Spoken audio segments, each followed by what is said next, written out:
Hey everybody, and welcome to the next episode in my Crimson Scales character kind of review series, in which we take a look at them on stream and we just kind of get to grips with them. This is the fan-made Gloomhaven expansion. If you haven't stumbled across it, it is a fully fledged expansion kind of or spin-off product to Gloomhaven, made by the fans and a big community around the game. It's all custom content, loads of new classes, loads of new enemies, a completely new campaign for you to undertake. It is all unlicensed, so it's not official sort of within the canon of Gloomhaven, but it is free for everyone to take a look at, and I'll leave the links down below if you want to check it out. But you can get the tabletop simulator mod if you'd like to try it there, or you can actually print it at home, or you can even buy a printed version if it's still available, depending on when you see this video. So yeah, this episode we are looking at the Brightspark, which is kind of like an alchemist style character, pretty interesting. So let's get in and take a look. So got a lot to get through today, chat. So let's get started. Let's get started. The human Brightspark. So the first section here is just about humans, so we don't need to cover that because we're aware of what humans are in Gloomhaven terms. The most brilliant humans dedicate themselves to the study of science. After traversing across the lands to learn everything they can from other races, most scientists will often settle in universities and research laboratories. The few who are more daring and adventurous are known as the Brightsparks.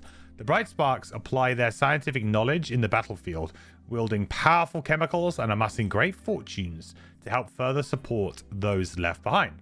Cool. I like it. So it's kind of like you're like a spellcaster, but you're also kind of a little bit of I guess somewhere in the middle between like Tinkerer and Spellweaver, right? That's what I'm kind of feeling from this. Somewhere in the middle between those two. Like the Tinkerer is obviously very kind of messing around with mechanical things, whereas Spellweaver is obviously more magic and stuff like that. So somewhere kind of in between that kind of area. That's kind of what I'm feeling like it. Alchemist. Yeah, an alchemist, I guess. I mean, the potion, right, is the symbol, so that would definitely scream alchemist. But that's the kind of vibe that I'm getting. You got the quattro goggles, you know, but you got the Spellweaver drip, you know. Right. So let's take a look. Oh, you got the staff too. There you go. Lots of magical baubles and things. Lots of things going on. Right. So starting off, we've got an 11 card hand, which is high. Not as high as it goes, but pretty damn high. So lots of potential for burns here. Use slots. This will be the first mechanic. The Brightspark has a variety of persistent bonuses with use slots that have additional effects tied to each slot. Whenever a bonus is triggered, advance your character token one space. If the token moves off of a use slot with a condition or ability icon, e.g. muddle or attack, add or perform any effects shown in that slot. When the token moves off the last slot, remove the card from the active area, placing it either in your discard or lost pile, depending on whether the action contains a lost icon. If the last slot is followed by is that XP symbol? Gain that experience when the allotted uses runs out. You must activate a persistent bonus and move the token anytime its effect is triggered, even if no benefit is gained. Yeah, which is pretty similar to standard actives. So this is interesting because it sounds like a drifter to me, chat. Is this so my initial thought is this just the drifter before the drifter was invented? Because if that sounds very driftery, in my opinion. The only weird thing here is like the use slots. It's the terminology of it, where it says use slots, like, which I'm assuming is just these, but it's a bit of a weird way of, I don't know. I don't really think I've ever heard them described that way before, but you know.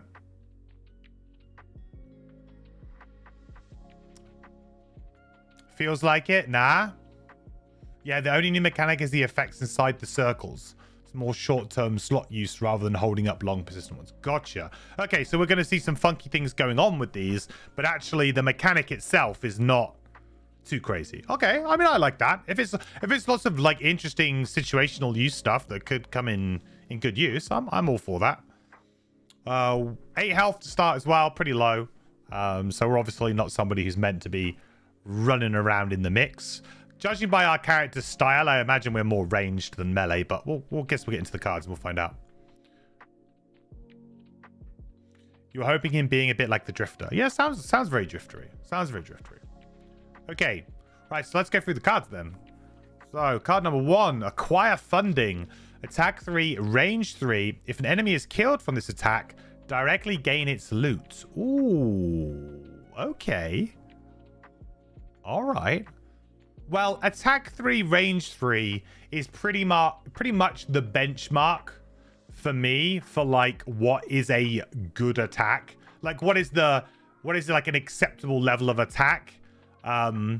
You know, if it's got something like poison or wound on it, or like stun, disarm, or any of those other effects, that's when you normally see like the attack value would start to come down a little bit, or maybe the range would come down to make it a little bit harder to use. Like you'd have to kind of tie it. But attack 3, range 3 to me is like base level. Like that is a very usable attack that, you know, everybody's gonna use, and that'll be good. So I felt like that's fine. And then you've got the enemy is killed, gain its loot. I like that because it means I don't have to worry about looting.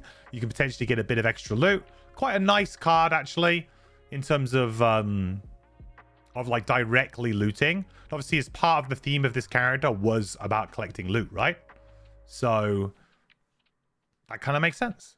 I like this. I think it's so simple, really simple effect, right? But I would play an attack 3, range 3 most of the time. I mean, we have 11 cards, so maybe we might have a few more options as we go. I don't know, but we're certainly going to be looking for cards to fill up into that hand.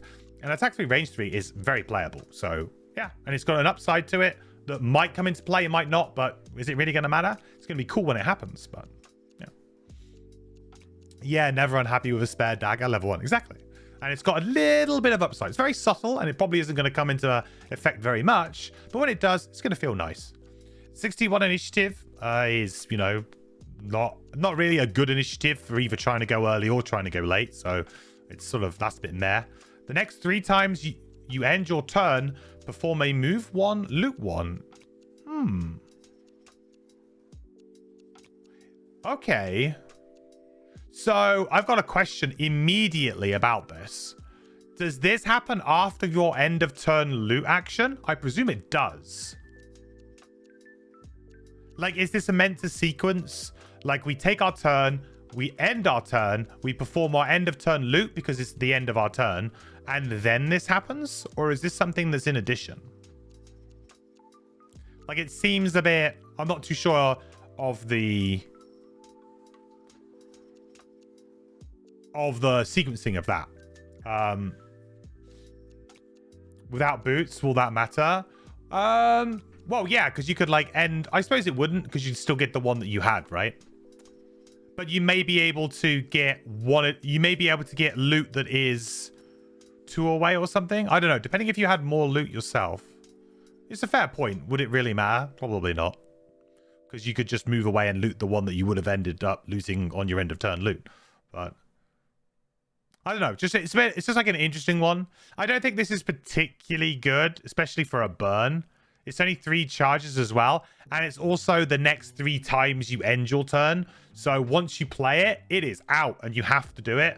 So if somebody else in your party like runs up and takes the loot, or, you know, the enemy doesn't die so you don't get the loot, this could end up being like a wasted... That could be wasted charges here quite easily. So I don't really like the bottom of this. I think it's actually pretty weak. The top's playable though, so this is a very average card in my opinion. Like, it's not good, it's not bad. The bottom I would say is pretty bad, generally speaking, but you know, the top is playable and fine, and you don't really need to worry about the bottom. I guess it makes it a little bit harder to play a card like this because the initiative is also just awkward. Because the initiative is awkward, you're then kind of saying, okay, I want to take the top, but the initiative isn't gonna be useful to me as like a move or an attack too either. So yeah, very kind of potentially a bit fringe playable. You guys all know my feelings about loot cards. I don't really like them. I like them when they are integrated a bit more, so I like this kind of idea.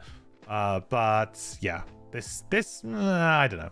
Yeah, I've got 11 cards though. Bottom is a stinker. Yeah, it's not great. I will agree with you there. It's not great. I don't think it's anything that you ever really want to burn unless it's, hey, the scenario's over and maybe you've got the chance to pick up a bit of extra loot, you know? They should not be a loss. If it wasn't a loss, I think the problem would be that this character would just then be far too good at looting. Like, you have to be very careful with this kind of thing, because if you could just then replay it again, that would be a problem. What I think if you put like a may at the end of this, we might be saying something different, right? You may perform, so then it's an optional one. But unfortunately, they kind of, you know, they've already revealed their hand a little bit here with this. But if it was a may, that would potentially be a little bit more playable, or at least wouldn't feel quite so bad, right? I just wouldn't want to lose charges for just using charges. That never feels good.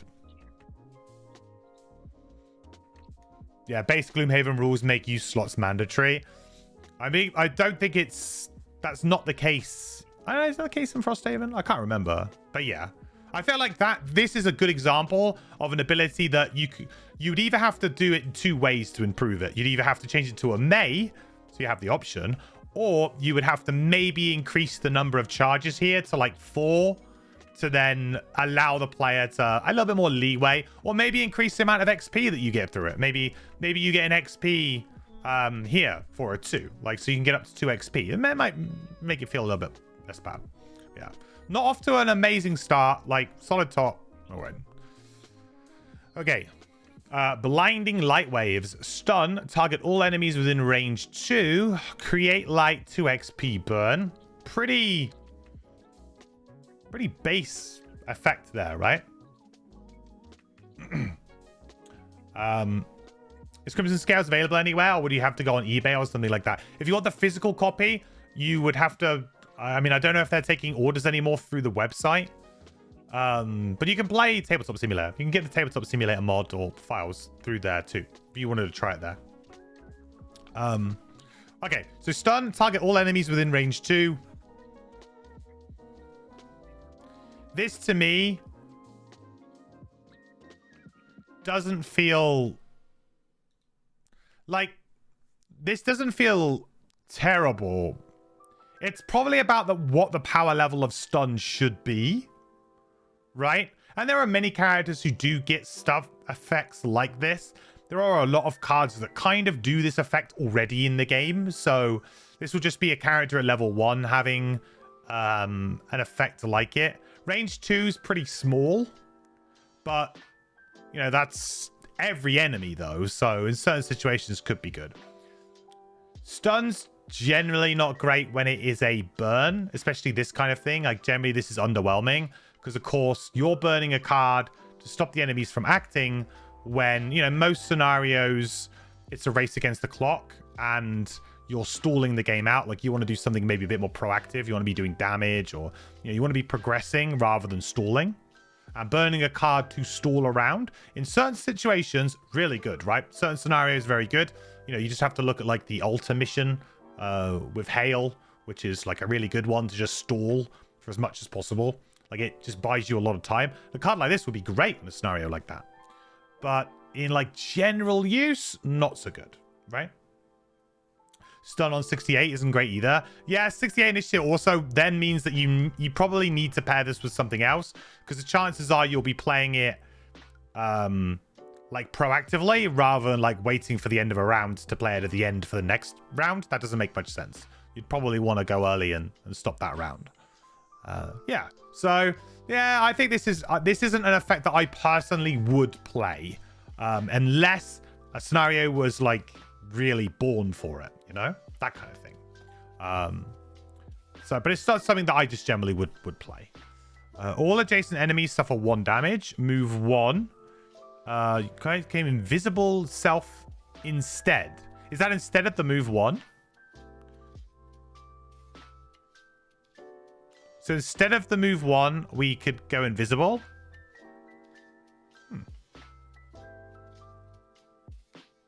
It's going to be interesting to see how this character's like interplay with, Because this implies that we want to be next to the enemy, right? Because obviously this happens before the move, which is a little bit, you know, backwards if you're talking Crackheart. You know? It's a bit backwards. And again, if you wanted to do this, you'd want this to do early. Okay, I don't... the initiative on this card seems counterintuitive to both halves of the card, which is really weird to me.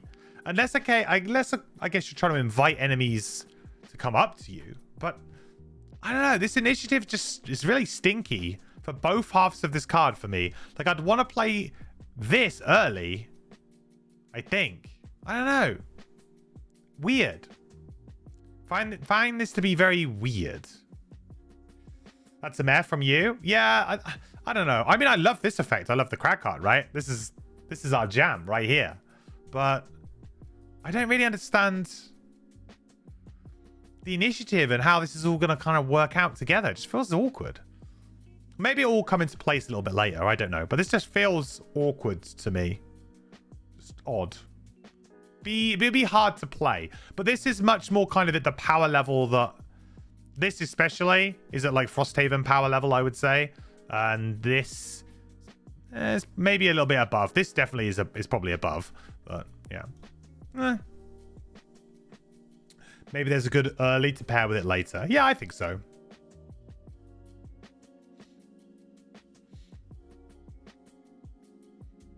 Instead of the move 1, it's cute that you can loot a 1 health monster next to you. Yeah, I suppose. But that's...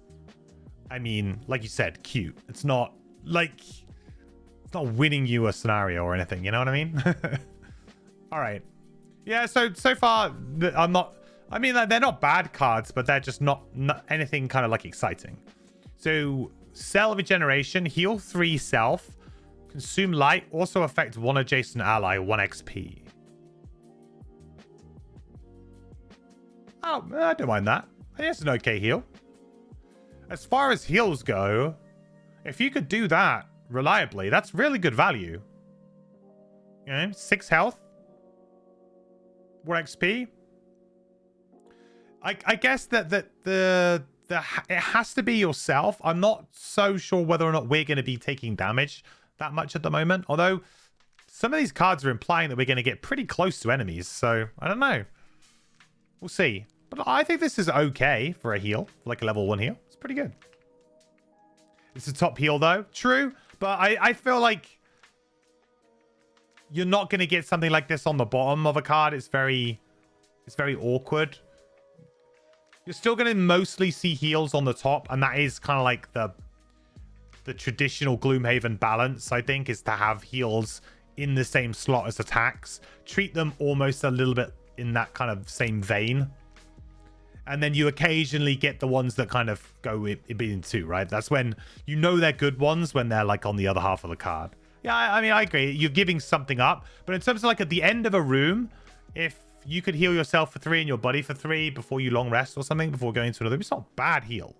But it's, I guess, harder to use because it's specifically self and then it's adjacent ally. That does make it more difficult to use, but you can just move and then do it. So that's why like this thing here, it needs to kind of be on the top to make this more reliably hit. But yeah, it's okay. Again, nothing exciting.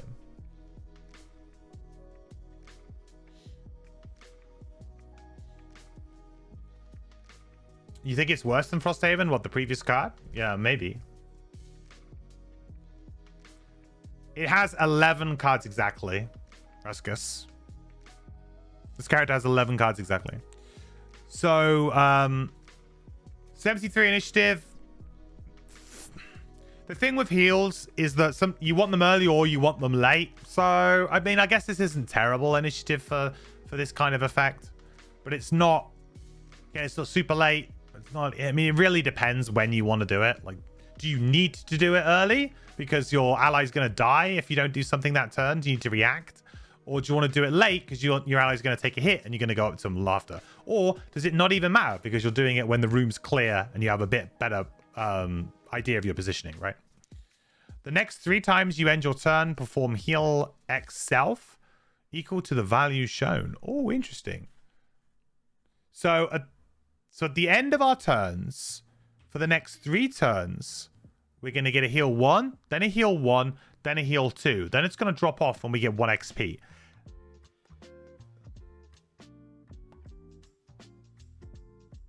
I mean, that's pretty good.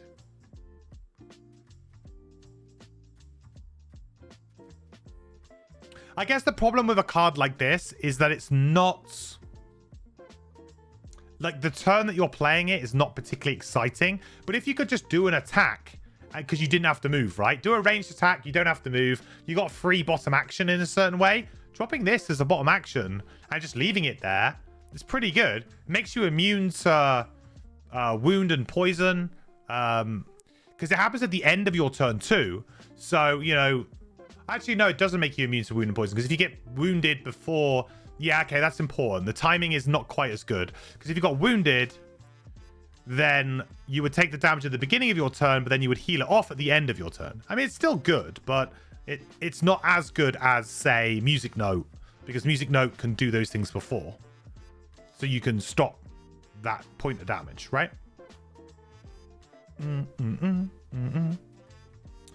Temporary. I mean, yeah, it's not quite wound immunity, but it will remove it and take the damage off. But the ordering that it happens is fairly important, right? It means that you couldn't be on 1 health because you're going to take the wound damage to go to 0 before the heal would kick in. So that the ordering of this is different, and that is significant. Also, if you wanted to heal yourself on your turn, it's also quite bad, right? Because if I was poisoned and I wanted to heal because I was on low health or whatever, it wouldn't remove the poison until the end of my turn. So I couldn't kind of like play a heal card on the next turn, right? To try and do that. I guess I would have to, I would just take the 1 point or whatever. So there are some weird sequencing things here that make it a little bit awkward to deal with them in a as clean a way or as neat a way, but it's still good, still usable.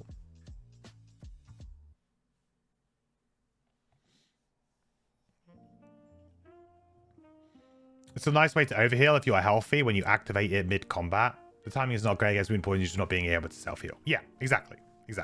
So this is I think decent because it's a non-burn. You can just play it down. The chances are we've already seen 1 ranged attack, right? You know, hit an enemy for 3, chuck this down. That's not a bad turn.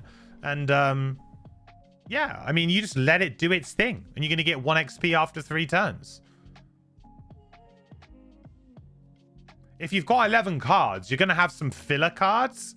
And certainly chucking this down when this isn't really needed, I don't think that's bad. So I don't mind this. I like this as like a kind of self-regeneration, you know, that they do. Self-regeneration, exactly. I think it's a good name for the card. I think that makes a lot of sense. I think it thematically makes sense what it does. And it's unique enough and slightly different enough that it kind of warrants it. And I like this idea too. You're getting the extra heal too at some point, right? Yeah, this thing's good. Very happy you cover Crimson Scales. Keep up the great content. Hey, Matt. Welcome back, buddy. I really appreciate it. Glad you're enjoying the Crimson Scale stuff. Thank you so much. 7 months. I really appreciate it. The quest continues, my friend. Thank you so much for all the support. I really appreciate it. Decent level 1 card. You think it's a 7 out of 10? I mean, I wouldn't. Yeah, I mean, I wouldn't.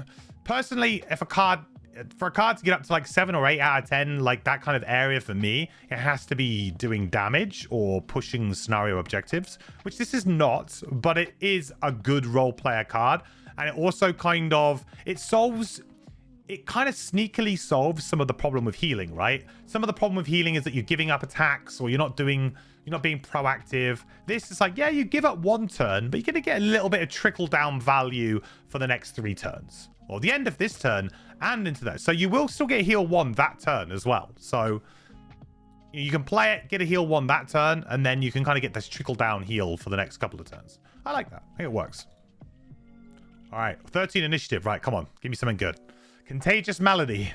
Attack 2, range 2, poison. Good. Like I said before, for me, power level is attack 3, range 3. If you're going to add something like wound, poison, stun, whatever, you need to nerf it somehow. It's been nerfed, I'd say doubly nerfed here, down to attack to range 2. So this is, you know, a little bit worse, but I think that's fair. I think this is more kind of like the right kind of power level. I think this is reasonable, what you should really expect.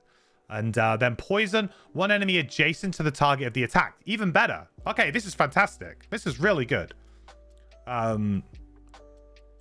Really good, like, first card to play as well. 13 initiative means you can get that poison on nice and early. So hopefully your allies can benefit maybe from the poison that round. So, or if, you know, they're going to be healing, you can block the heal before they get to do it. Like if you're against an annoying enemy that's about to heal, sometimes you can just get underneath that heal somehow. I like it. I think this is actually a very, very solid card. And poison is great. I think it's often overshadowed by wound, but I think that this is a really good value attack. And to be honest, I'd probably play it without this bit written on it. I would probably play it just with this. And I feel like this tops it over the, puts it over the top as like a really good card, right? Like this is like very playable within itself. This makes it extremely, like, this now makes it like, oh, this is a card that I might play like up to level 9, you know, that kind of level. Like, oh, I want to build around this card, right? Like, I want to enhance this up to range 3, or I want to stick wound on this or something, you know. You want to play with it. I think in enhancing the range would be a really good spot, actually, because that will help you hopefully get this and maybe keep you a bit safe, because the range 2 is a bit prohibitive. So I mean, I would definitely, especially with the reduction in enhancement costs, you know, the digital kind of spearheaded, if that kind of thing sort of follows through, I would think range would be a really good value enhancement on here for that, for sure. And the bottom is move 2. One adjacent enemy gains 1 negative condition you currently have. Ooh, okay. All right. I like this. Well, you know what I'm going to say next, chat. How do we give ourselves negative conditions, right? Is there a card that does that? Is there a card that gives us, like... Yeah, boy. A little bit spicy. Yeah, a little bit spicy. If there was a card that gave us disarm, then we could move in and maybe disarm them. Like, and we could... But there's like some way that we can get around that. Butterfingers, disarm self, or immobilize. Well, immobilize would be difficult, right? Because of the move 2. I don't know how we're moving while we're immobilized, but you know, we'll skim over that. You'd still be disarmed though. Yeah, but for example, if we were playing an action that was not an attack, right? Disarm just stops us from attacking. We've already seen a couple of things that just heal, and you know, this is not an attack. This is also not an attack. So, you know, if there's other cards that are useful tops that are not attacks, maybe we can get some use out of it. I mean, really, it's going to be for poison wound. I'll tell you what, in Frosthaven, Brittle or Bane. Ooh.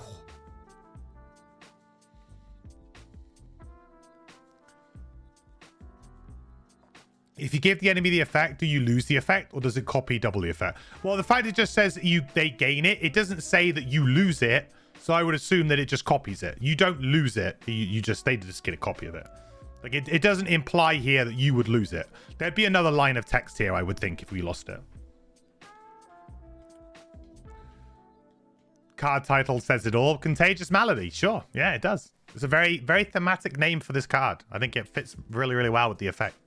Definitely.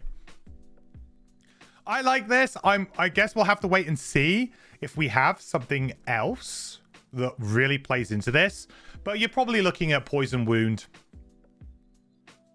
Maybe like Muddle, but Muddle is pretty weak, to be honest. But if there were other conditions added in, right? So in Crimson Scales, we've had Rupture already as one that was added. So, you know, if there are other negative conditions in Crimson Scales that I'm not aware of that are specific to that, perhaps they could be very good. I don't know. But with Rupture is a good one to add to like the list of something you could do. So, yeah. Rupture is only ruin more. Ah, of course. So there's no way to rupture yourself. Is there no enemies that can rupture you? I mean, I don't know. I guess I don't want to dwell on that too much, but You know, there's definitely some upside to it. I think the top, though, the top is excellent. Yeah, bottom if you get the chance, maybe. I like that. Yeah, for sure. Bottom if you get the chance, for sure. All right. Corrosive Combustion. Attack 3.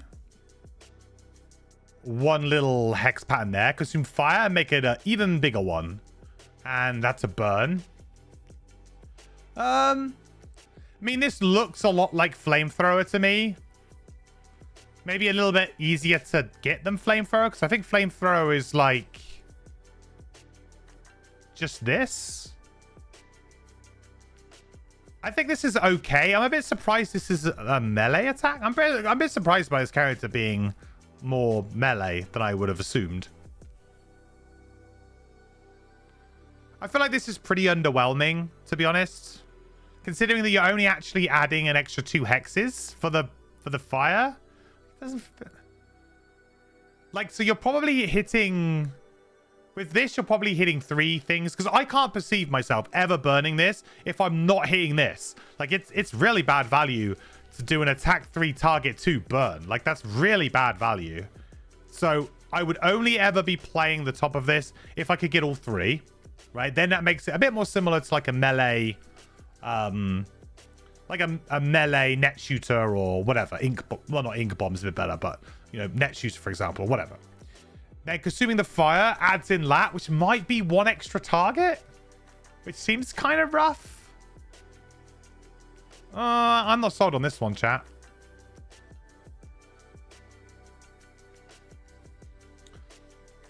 Combust those boys. Well, yeah. It's all right. Here you get the nice pan for just using an element. Yeah, but I don't feel like it's actually that good. Like, sorry to ask the third time. Can you have a quick look at the first 3 cards? Yeah, if you go back onto the stream, Pelican, I want to keep pushing forward today. I don't want to keep reverting back, I'm afraid, but you should be able to rewind the stream.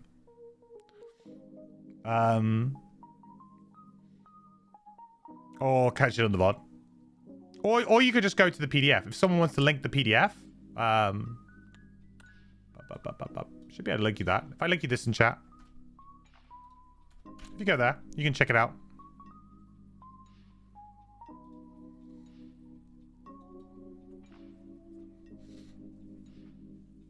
Yeah, your biggest complaint with Brightspark is losses don't feel spicy enough. Yeah, I mean, this is very underwhelming to me. Like, it's very, very underwhelming. To consume fire and only get... Like, so if it was consume fire, get maybe an additional attack, and then it was these extra 2 hexes, then I feel like, okay, now we're talking about, like, a really cool card. I guess the problem is when you have a character that has 11 kind of card hand, you get into the same kind of problem that the Tinkerer has, where the Tinkerer can burn cards, like, for whatever. Like, they don't really need to worry about getting always the best value out of their burns. If it works and it would be helpful for your team, you can burn it, right? It's a good use of a burn. And I guess you have to be careful. Like, if this character had like 8 or 9 cards, then the burns are going to be really premium. So then maybe you can push the power level a bit more. But when you have 11, you don't want to get into a situation where, well, you know, they've got this like a really good burn after really good burn after really good burn, because then it just becomes maybe a bit too much, right? I just don't. Yeah, I'm not sold on this, chat. I don't think it's particularly good. I think you're never burning it. You're never doing it for any less than this, and then it's like literally 2 extra targets for the fire. And attacking, if you can attack what 5 things for 3, that is good, but that's quite magical Christmas land in my opinion. You know, that's probably fairly unlikely. So I wouldn't want to be carrying this around on the off chance that this may happen. 32 initiative is it's not great, but it's especially not great for something like this if you really wanted to try and do it. I guess maybe if you had another character to help you make the pattern in some way, some other way of manipulating the enemies. On your next 3 range attacks, add +1 range and pierce 2 to the attack. Now that is something I'm interested in playing. It is 3 charges. Only triggers on your ranged attacks, so you got a little bit more control there. And you can reuse it. And it creates fire. I like this. This is good. This card might actually just be a really good card to keep in your sideboard for those awkward missions, right? Where you're like, oh man, we just really got to deal with some annoying enemy. And the PS2 makes it quite usable for many levels. Like, it's actually going to be usable from like level 1 all the way up to pretty high levels, because PS2 gets through a lot. Very big sideboard value. Yeah, definitely. I'm seeing that with this card. This is a very good sideboard bottom and a top that's pretty underwhelming, but I guess you could maybe burn it in a pinch if you really wanted to. I don't think this card would be in my starting set of cards from what we've seen so far. Maybe this would be enough. I don't know. I mean, I play on plus difficulty, so maybe this would be enough to play it right from level 1. Don't know. But +1 range is pretty good. And like I said about this having more range, it works really well with this card. It works very nicely with this, so... yeah, okay. So, not so great top, but very good usable bottom, and probably more usable in certain situations. Very good in shield scenarios. Yeah, definitely. So, critical observation, attack 3. If your initiative is within 15 of the target's initiative, add +1 attack. Generate light and gain 1 XP. 20 initiative as well.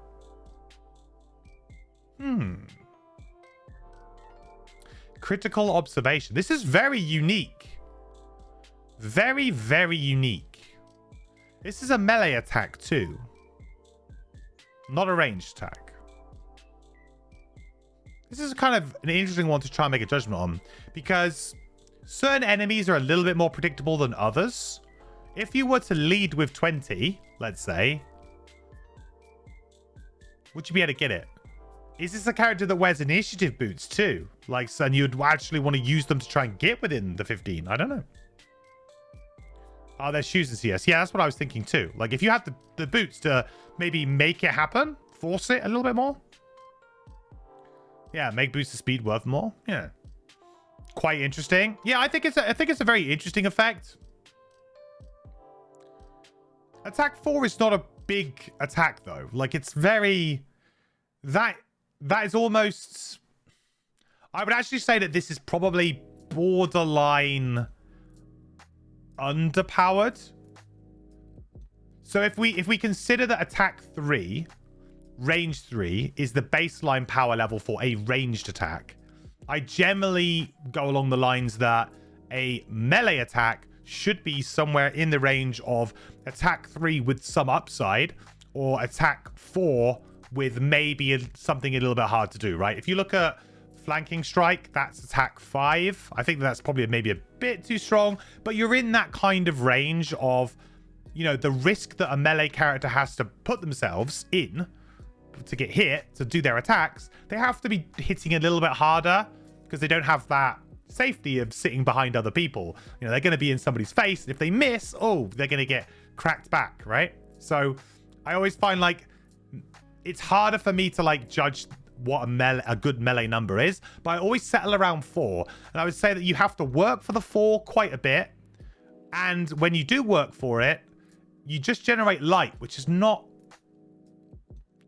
like, in generating light is like, okay, like we've had a couple of cards that use it, but that could be a little bit awkward.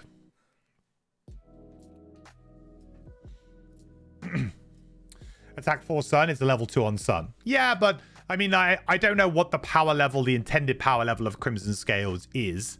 I think like Ruinmaw seemed to be, I would say maybe a little bit more powerful than Frosthaven. Or at least so far that we've seen in Frosthaven, because of course we don't know what the real power level is going to be. There's going to be a lot of extra stuff, but whereas this feels much more in line with what I would expect, like in Frosthaven. Like, this seems very reasonable.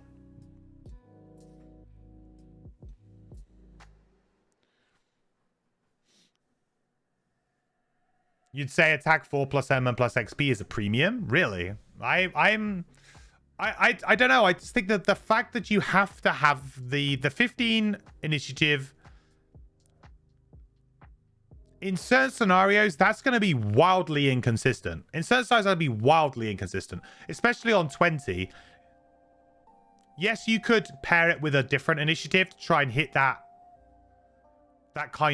number.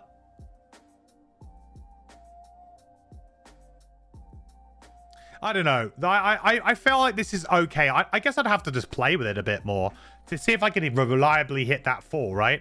But I'm going to be really annoyed the turn that I play this and it's just going to be an attack 3 and it doesn't do anything else. I feel like that would be kind of annoying to me, especially if I was holding a card in my hand that needed light to consume to do something cool, like on the next turn. Like if you're a combo player and you're trying to plan out your elements and how you use it, so a card like this could be a little bit frustrating for you because it might upset your combo.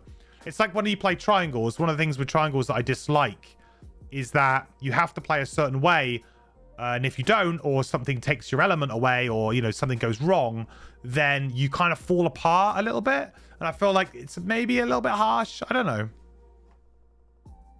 Yeah, maybe. It's the kind of thing that you do feel good about when it works, though.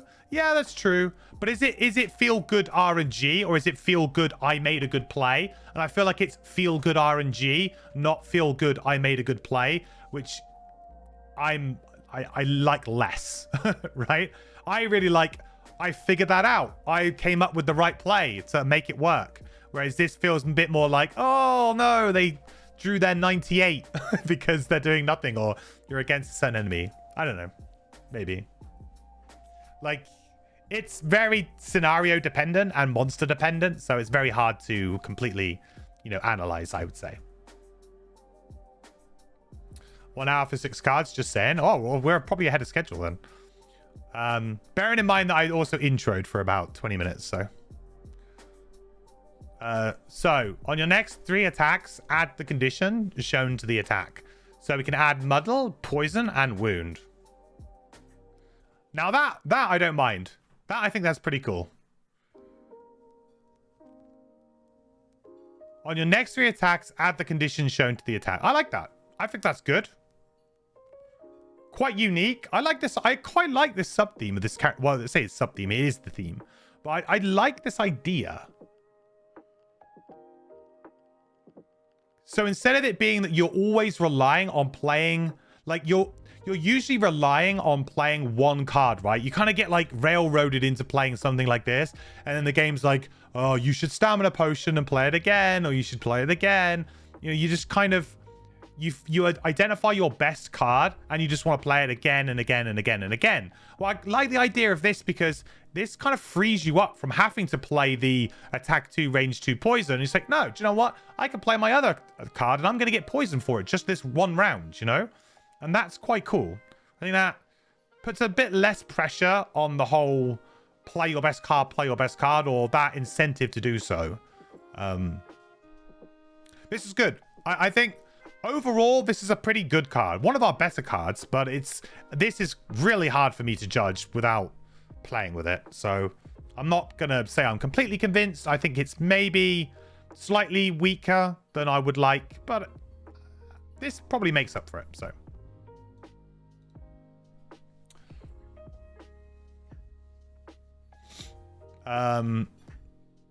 Dynamic balance. Perform any one of the following abilities: attack 3, move 2, heal 3, range 1. Very, very versatile card, huh? Ooh. Do we have anything like this already? Because this is a very Magic the Gathering style effect, right? This is like Cryptic Command, Primal Command, whatever you want to... whatever the other commands were. I'm trying to think if there's another character that uses this particular effect.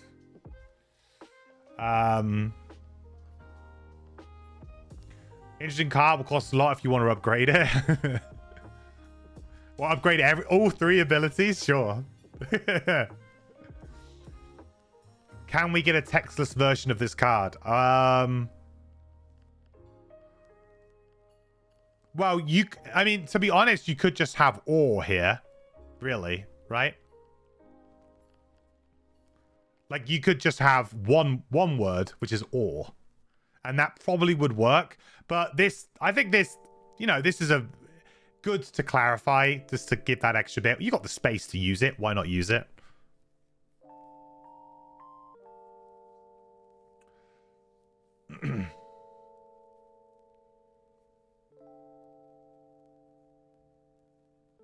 Oh, that's facetious. More commenting on text to script. Oh, okay, right, yeah.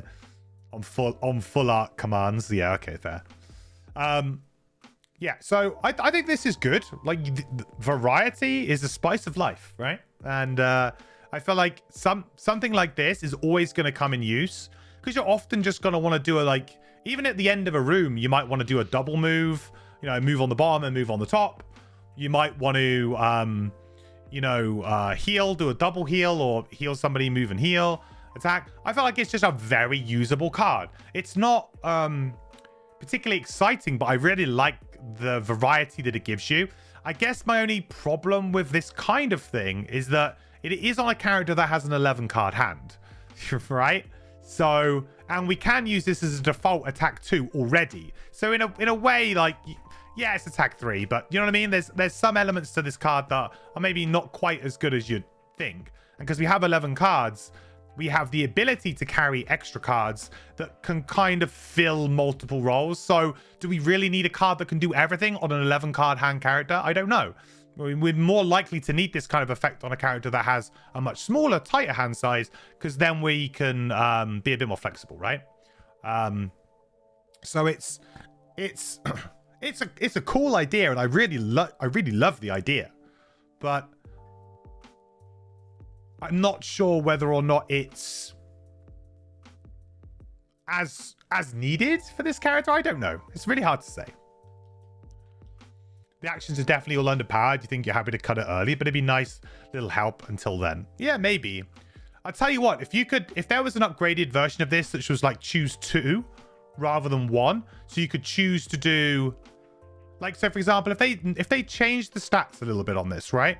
So it was choose 2, attack 2, move 2, heal 2, or maybe make the heal 2 range 2. So then maybe you could do attack 2 and heal 2 at range 2, or you could do them in any order. In fact, reorder this to put the move on the top, or maybe you could, yeah, you'd reorder it so the move was on the top. I think that would be cool. Nerf them a little bit, but allow you to do 2 of them, right? That would be a more interesting card too, possibly.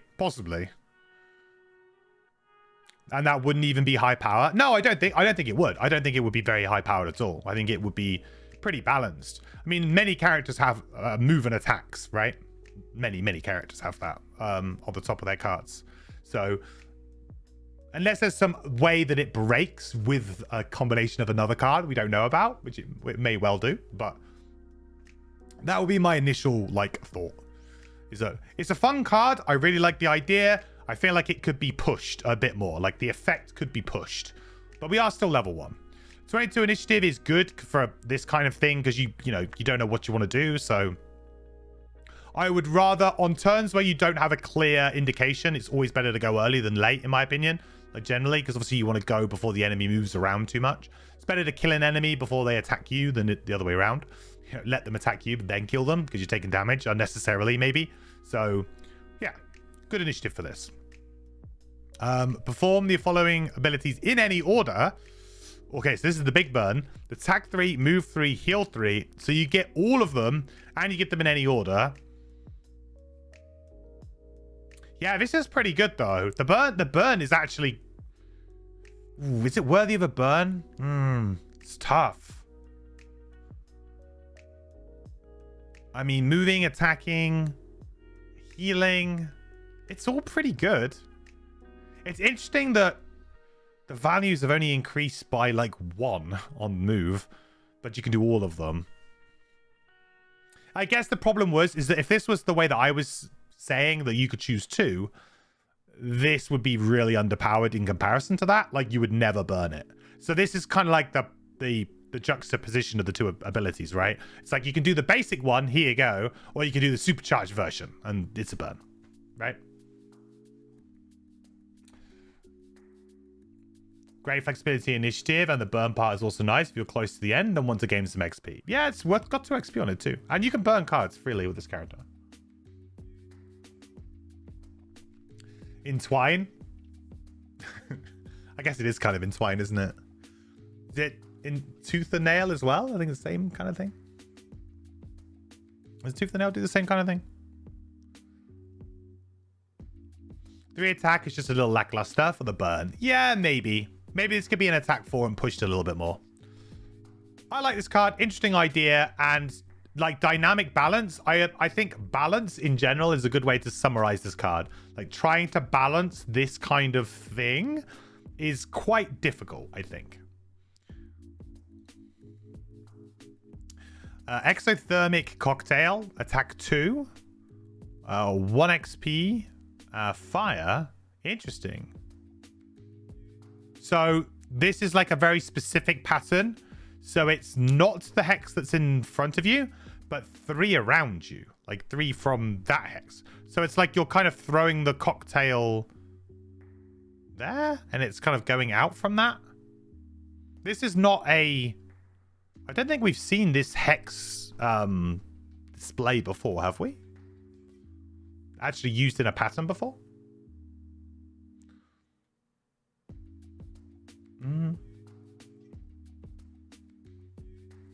Your favorite part is you know for a fact the designer of this class has never played Magic the Gathering. Maybe that's a good thing. Maybe that's a good thing. It just means empty and no, it's new. Okay. So it has to be empty. Not that it has no effect there. Because the way that I kind of would maybe interpret this is that it's a melee attack, but it's kind of like a pseudo ranged attack, but it's definitely a melee attack, right? It just means it doesn't affect that hex, right? Yeah. So I guess the idea here is it's kind of it's a melee attack with kind of a little bit of range. Yeah.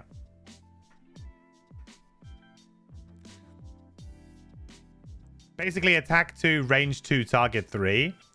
Yeah, I mean it's I think this is pretty decent. If you could get 3 things for attack 2, I think you're pretty happy with that. It's a non-burn as well. Gets you 1 XP. That's a very reusable type of card. Plus, when we were to like pair it with something like this, you could potentially like get through all of these straight away, right? So if you were to pair it, if you're in a really good position, let's say, to use this immediately. So you go 20 initiative, play the bottom of this, then you play the top of this, and you could get, you know, all 3 charges out very quickly, or at least maybe 2 of the charges out. I think that's pretty decent. Like that's a good effect. Plus, look, you got some enhancement dots here for the AoEs. That could be interesting. If you ever use that attack 3 loss, it's a nice way to set up the previous round by giving fire. Yeah. I think this is decent. I like where this card's at. I like the idea of it. It's slightly different to other kind of patterns of attack that we see in Gloomhaven, which I like. I like variety in that. Another character that kind of does that quite well is the Harrower from Frosthaven, with the twin stinger card, like that has the kind of the weird arch, right? I like it when and Banner Spear too, of course, with formations, but I like when we see slightly different patterns of attack. Like we've seen quite a lot of just 3 hexes, you know, like we just see this over and over and over again, right? And I like this because this is a slightly different way of looking at the board, which will make it a bit more interesting to play with, I think. Just a better sweeping blow, really? Yeah. Yeah, it's a non-burn, it's 1 XP, and creates fire, which is a usable element for the character, so can't say anything too bad about this. I quite like this. It's a good card. 45 initiative is, like, the worst initiative, though, so I dislike that. Move 4. This is the first time I've been waiting for this a little bit, because I haven't commented about this yet, but we have not seen a move yet. Like, a decent move. Everything's been like, you know, you got move 2 or whatever on the top of this, but, you know, we haven't seen like a good solid amount of movement. And it's a little bit frustrating that this is on the bottom of, you know, what is arguably one of our better attacks. So, a little bit frustrating, but we need, you know, your characters need this kind of thing to operate. You just need it, and you will really, You can get around it with stuff like Boots of Striding sometimes. So there are ways you can do it, and good players can get around that hurdle a bit more. But for me, like, ease of playing a character often comes down to, like, how well do you do the basics? How well do you do your move 4s? How well do you do your attack 3, range 3s, you know? You can do those kinds of things. You'll be quite an easy character to play, and you'll have decent success if you're a newer player. Whereas if you don't have that, you're gonna find yourself like, oh, I can't quite get to where I want to be, or I'm not quite killing things, you know? Stuff like that. It's the range tri-hex that's on every damn card. Class, subtext, choices. Yeah, there definitely seems to be a lot of variety in not only what you choose on the card, but also, like, obviously the top and bottom, like the normal choices too. The movement will make sense at a later card. Okay. We'll push on. We'll push on. Good card, though. Frozen Explosion, attack 3, immobilize. Another really unique pattern. Yes. I like it. Consume ice, immobilize. Ooh. Huh. What a weird one. Like, trying to get your head around this, chat. Yeah, boy. A little bit spicy. Oof. Trying to get your head around this, looking at the board. There could be a bit of a head scratcher. I like it because it's really unique, but it's like, All right, let's take it at like base kind of level, right? Let's take it back to like a pretty standard Gloomhaven scenario, right? Kind of a play that you might have. So you're probably going to play this when you can do this, right? This is a very common pattern of attack. Like 3 in front, not too hard for you to get that. So I would say that you're probably going to be basing this off of 3, which is probably going to be the front 3. Maybe not. Maybe you'll end up doing something a little bit different, but it's likely that this kind of thing will come up. And then maybe you could get 1 or 2 more at the back. Attack 3, target 4 or 5 is very good. 6, I think, is like shoot the moon stuff. I don't think that kind of thing's really ever going to happen. But it gives you the flexibility to maybe get a 4th and possibly a 5th target. That's a stretch. But attack 3, target 4, consume and make immobilize and run away could be very good. Could be very good. Chicken claw pattern. Yeah, I guess it kind of is. You wonder how many you typically get with that? 3 maybe? I think 3 is like... So I would use this in a situation when I could immobilize 3 relevant enemies and stopping them from attacking. That is definitely worthy of it, right? It's definitely worthy. Net shooter exists. It's very, very playable, and it will probably save you damage. So if you could target 3 things, immobilize them so that they couldn't attack you that turn, that's very worth it. And then you got the upside of 4 or 5.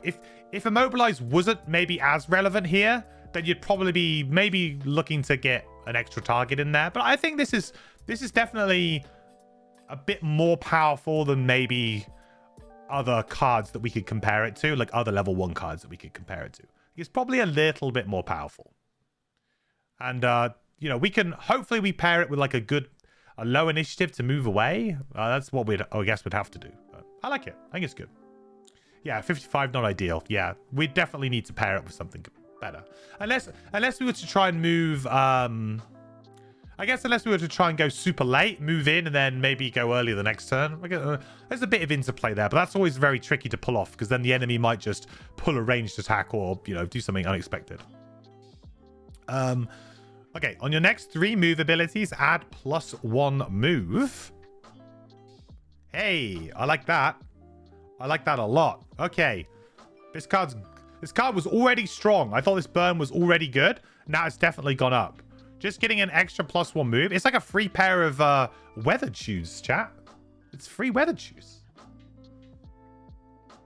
So you immediately waste 1 charge? Yeah, you would. So you get to move 3, and then your next moves, you got extra moves. Which means that your default moves are going to be much better. Now suddenly your default moves are all move 3s. Which means that maybe there's a bit of play in that. Maybe you just do that. But we also have a couple of moves on the top, right? You know, suddenly like this could be come into play next turn. That's just super, super playable. Really, really playable. Not even a burn. Yeah, definitely. I think there's no character that would not play this in any situation. Like, this is clearly very strong. It's like you're sneakily getting an item for free, but you're having to give up some of your turn, right? And, you know, it's... Weathered boots are a legit item that exists, and they're +1 move, and they're in Jaws of the Lion.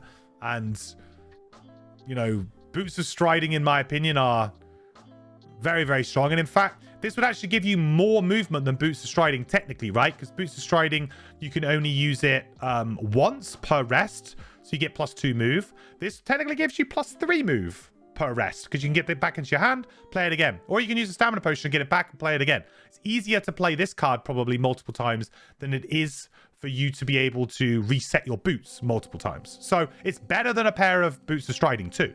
So the only difference is, you know, if you want it in one big lump sum, you ain't going to get it. So, you know, that's a slight downside. But if you're talking about like raw amount of movement gained, it's very good.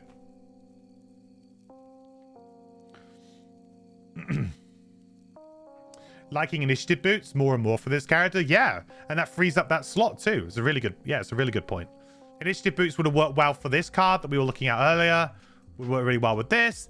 And this will allow you to have that flexibility of not really needing them, because it's like you're getting a free pair of fancy shoes. Is it fancy shoes? Yeah. No, not fancy shoes.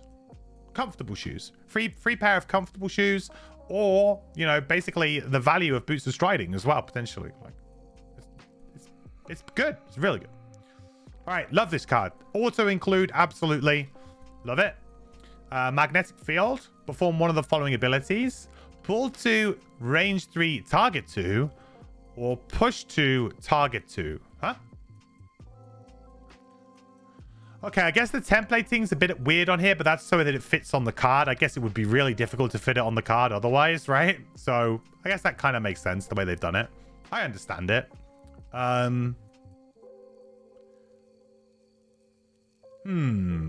Is this worthy of a top action, though? Oh, I don't know. I don't know about this one, chat. This is a bit stinky to me. This is a bit of a stinker. Like, sometimes, like, you have traps and things you want to push enemies into or pull enemies and stuff like that, but we haven't seen any kind of traps or anything that really wants us to do that. I guess it pairs well with the very first card that we looked at. Was it? Or the second card that we looked at? I guess it pairs well with this, the pull. But that's really like, oh, we're going to pull 2 enemies to do 1 damage, then I'm going to go invisible. I don't know about that. That seems pretty stinky. Redeem the challenge, get win no matter what. Push pull into traps hazardous. True.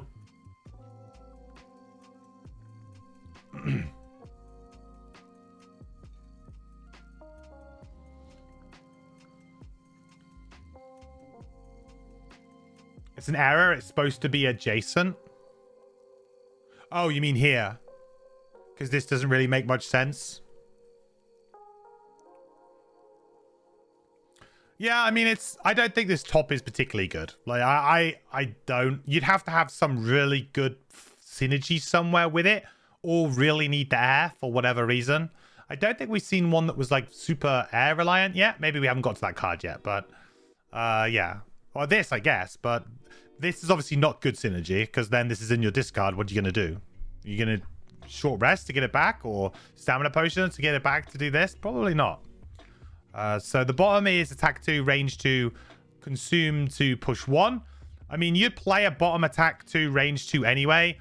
You know, level 1 Spellweaver plays Flame Strike. So, yeah. I mean, I'm playing it. I'm absolutely playing it. Also, in combination with, obviously, some of our other cards that can give us additional range, or different abilities, right? We could get wound, poison, or muddle. That side of things, I think it works quite well with that card too. So it's good. It's very good. But it's a card that you're not really excited about playing, but I'm definitely playing it at level 1 because it's like it's power level 1, but it's probably not something that will stick around forever, I would think. Feels a bit too situational for a top. If you can push 2 into trap, sure, but too situational, not quite worth it if you're only hitting one at a time. Yeah. I like the fact that it's pull and push, though, because quite often you get into a scenario and you're like, oh, man, I've got push, but I wish I had pull, or I have pull and I wish I had push, right? I like the fact that this card does it all. You don't really have to worry about like what the positioning is. You just know that if there are traps in that scenario, you could probably find a way to get the enemies into those traps with the top of this card. Probably. And that's quite nice. But it's still very weak effect on most scenarios. And you'd have to have those traps out. If there was some synergy with some trap making class or something like that, then yeah, I can see it. Add disarm to top and you're on board. If you add disarm to the top, it's broken. You'd have to, maybe if you reduced it to only target one thing instead of 2. But if you could target 2 things and disarm them both, I mean, it would be one of the best cards in the game. So probably one of the best level ones in the game. It'd be up there. It'd be up there. Bottom is solid, but the top is a bit low power given its niche value. Yeah, it's an interesting card, though. I like it. Preliminary research. Attack 2, range 3, target 2. Very basic, but, you know, basic cards can be good. So we've got some synergy with this, with increasing the range, maybe giving it pierce, maybe adding poison, maybe giving wound on there. So I like it. I think, again, it's very similar to this kind of thing. We're not going crazy over it because it's a very simple ability, but it's effective. Simple, but it's effective. It works. It's you know, nobody's going to be crying about this being too powerful.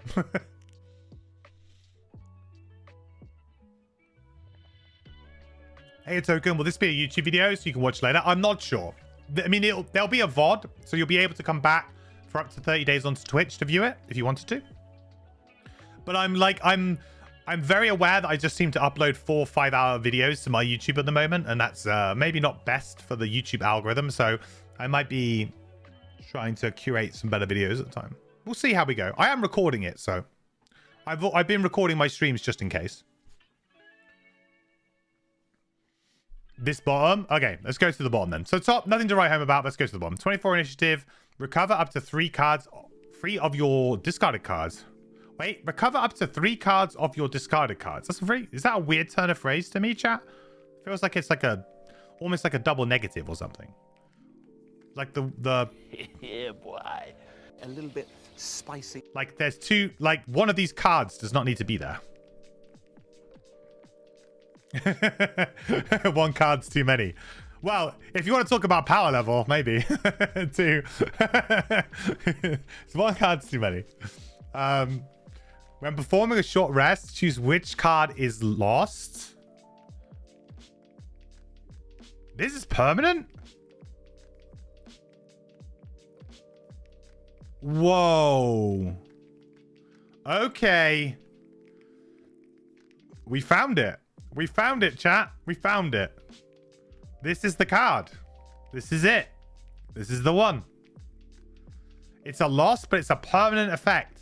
So from now on, when performing short rests, we get to choose which card is lost, which is massive. It's like sometimes you just really do not want to do that, right? Means that you're not going to take the damage for the, you know, you're not going to accidentally have to take 1 point of damage, right, to stop your great card from going away. And you can refresh 1 spent item, which, you know, especially early on in the game, you're probably not going to have that many items anyway. So, you know, you're probably going to only have 1 item that you're really keen on refreshing, that you really want to refresh. And this creates any element of your choice, I guess, the turn that we play it. And we get this. And obviously, this only happens the turn that we play it. This is very good.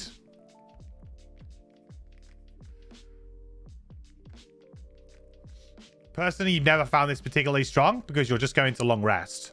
Yeah, but I feel like in close scenarios, this is like such a nice thing to have in your back pocket. Like, okay. I will say that one thing that it doesn't do. Let's go back a second. Newt. Stop newting, guys. It makes my page go up. So, one thing that we haven't had... I'm going to save that note for later. One thing that we haven't had is some kind of, like, really ridiculously reusable top. I mean, we've had that little poison... That kind of splash poison attack, which is very good. But, you know, like, this kind of thing... If we had a stun shot, think of how much you could abuse this with, like, something like stun shot. Or, like, if you just were like, yeah, just going to keep stunning things, guys, for, like, X amount of rounds. I think there are certain scenarios that this... Nice. There are certain situations or scenarios where this could just downright break the game in certain ways because you could just replay one card a lot. And then for certain scenarios, like, survive 10 rounds. So you don't really care about burning cards, like, that quickly. You could just be like, okay, do this, short rest, get my great card back again, do it again. Like, you know, it's just, I feel like there are certain spots that this is just going to be insane at. And we have 11 cards, and I haven't seen anything else that we want to, like, you know, turn. We obviously don't want to turn one burn this because we want to get the 3 cards back. But you want to burn this at the end of the first sort of cycle or somewhere maybe mid cycle. That's really good. I don't know, I think this is good. Refresh one spent item. No, that's refresh a spent item would be goggles. Consumed, right? Would be. Oh, because like refresh, that's a spent item, so you couldn't. So it's anything that has like a burn on it is consumed, so you wouldn't be able to get back like an earring or anything with it. Right, I gotta give some newts. 1, 2, 3. There you go. I'll gift some newts. The top option, you want to see loot 3, heal 1, shield 2, heal 2. This is rubbish. You've never found the payoff high enough to be truly worth the card loss, even though it's only really losing like 2/3 of a card. Yeah, I just feel like it's very... It could be incredibly powerful. So this is another...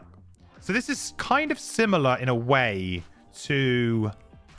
again, some of the Geminate stuff, actually. So one of my things with the Geminate that I didn't really like, but I think maybe I was approaching it the wrong way in my first initial review of the character, is that a lot of the burns feel like they're shortcutting the process, right? So, I mean, we can talk about triangles in the same way. Like, do people play Shaping the Ether bottom as a triangles player? Like, if you talk to somebody who plays triangles well, they will tell you, I don't need to play Shaping the Ether bottom to generate an element at the end of every turn. I'm always generating the elements that I want. No problem. Like, I always know exactly what I want when I want it. I can make it up. I've got my combos. I'm ready to go, right? And this card is, in a way, within that kind of realm of, well, it's going to help people play the character much easier. Like, if you're a new player, you play this, I guarantee that you will have much more success because you won't get yourself into that weird, awkward, like, position of, oh, do I long rest? Do I short rest? What do I do? You know, you get attacked by an enemy because you need to long rest to do whatever, or you accidentally burn a card by accident and then you can't recover from that. It's a very, very new player friendly effect, but I feel like a experienced player could maybe benefit from this a little bit more than, say, an experienced player could with Shaping the Ether, right? I feel like that's the kind of level of it. Like, it's actually usable by players of multiple play skill. More powerful for a new player, probably, because they can't plan as well, or they're not used to planning as well. But a experienced player could see opportunities to exploit it for its potential. So could be good card for boss scenarios. Oh yeah, imagine it in the even imagine it in the final scenario in Gloomhaven. Like, that would be very nice to just be able to consistently pick up an item that could help you do damage or do an effect and not lose your most important cards, right? Because you kind of have to just keep short resting.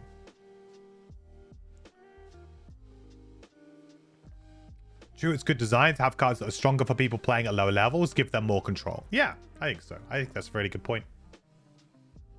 Yeah, I like it. I think this is probably one of the best designed versions of this kinds of effects I think I've seen, really. The whole kind of like, let's shortcut the process a little bit.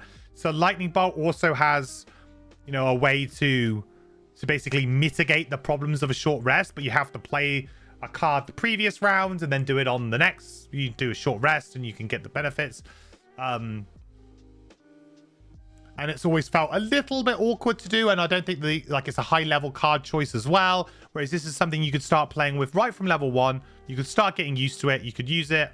I think it's probably one of the most accessible versions of this effect that's good. Yeah, you hate that lightning card? Yeah, I'm not a huge fan. I generally don't play with it. The only time I do play with it is when I'm playing like Retaliate build or something stupid. All right, yeah, this is a good card, chat. I like this. I feel like this is maybe I've started to cool a little bit on the power level. Maybe it's not quite as good as I initially thought, but I still feel like this could be very exploitable in certain situations. So, environmental survey. Okay, we're on to our X's. Move 1 trap or single hex obstacle within range 2 to a different empty hex within range 2. This is like a crack heart imposter card, chat. Find the imposter.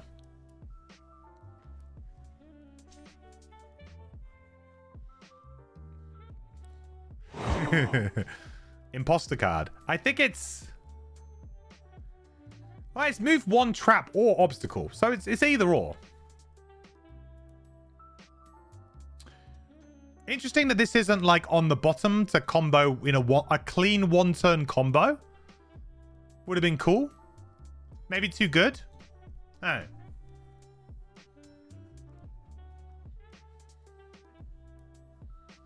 That is definitely an X card. Yeah, it's just kind of scream sideboard, doesn't it? Or situational, if you like. Where's the direct damage? Yeah. The thing is the range is quite bad, really, as well. Within range 2 to another range 2.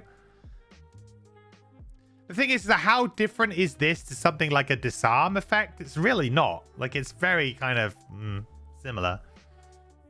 I don't know. I don't think I particularly... I would love it if we could combo this in a single turn. But there are certain scenarios where obstacles or traps are purposefully in very annoying places.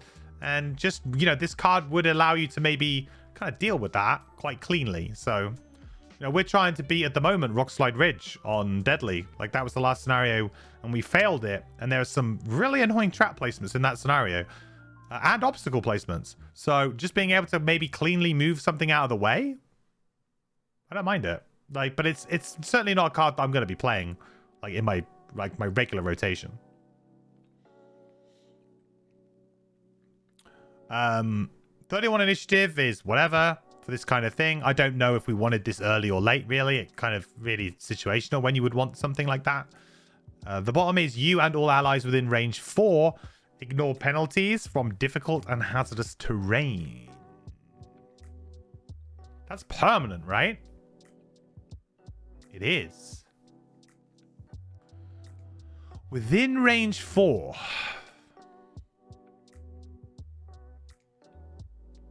That's quite hard. I mean, again, a very situational effect, right? It's straight off the bat. It's very situational. Like, it's not something that you're going to have, like, every scenario. But the within range 4 thing is kind of interesting, because if you wanted to, like, run off to the other side of the room, you might go outside of that range 4, and it might not be as good. Such a weird card. Yeah, it's an aura. Yeah, it's an aura, John. Yeah, it's an aura. Like, it's weird. I don't really...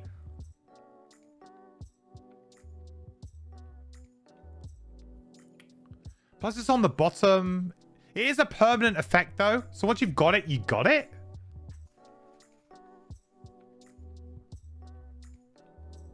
It's just... yeah, it's just really odd for positioning purposes. I can see why they've done it within range 4 to try and make it like a little bit not quite as good. Holy smokes. Holy smokes. Thank you, Anders, so much for the resub. 4 months in a row. I really appreciate the support, buddy. Welcome back. The quest continues, my friend. Good to have you here. Very scenario specific. Yeah, absolutely. It's so scenario specific. I don't know. I don't think I can get behind this card particularly, but it's an X card. Like, it's going to have moments when you're going to bring it in to a certain scenario and feel like a genius for doing so. So, like, for big brain picks, which like a lot of X cards kind of are, I think it's not bad design for an X card, you know?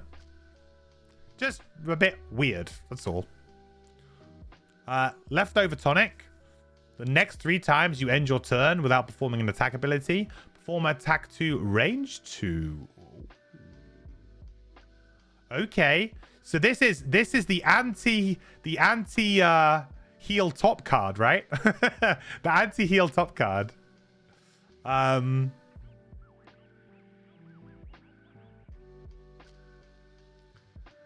This is the I can now heal and do an attack on the same turn.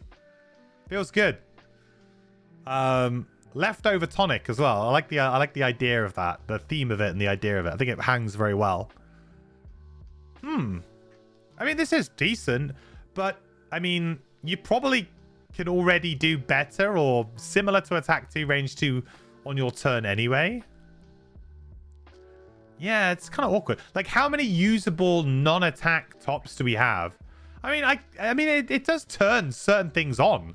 Like, stuff like this then becomes not quite as bad because you're not giving up an attack to do this. You're then actually kind of, you know, stuff done. You've got this as well. You know, you can push something away. Technically not an attack. There's some weird stuff. Yeah, you got stuff like this where you choose not to attack. Just move and heal, and then you get that. I'm warming to it. I'm warming to it. Got this for the heal.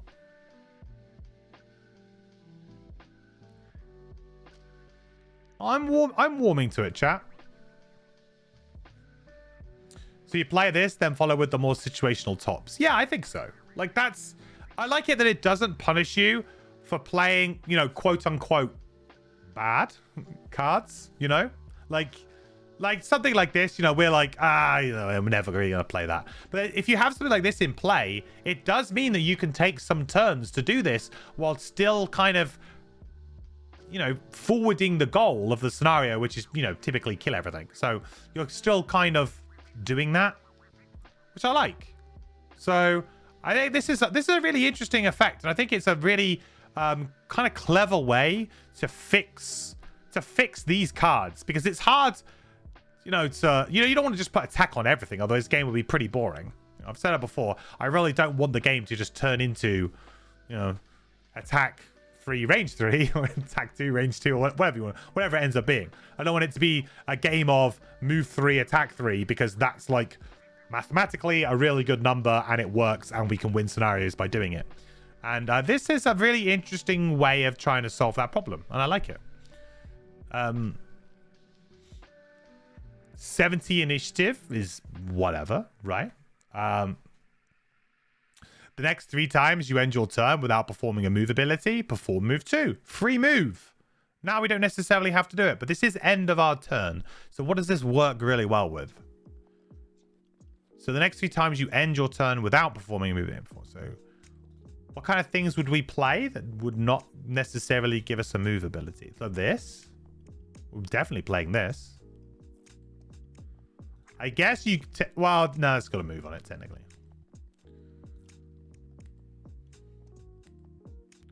But I mean, that's fine. That's a pretty all-inclusive card, to be honest, anyway. These guys? I guess it stops you from the drawback of playing these 2, right? Means that you can actually... That's going to be interesting. How many of these could we have out at any one time? Quite a lot.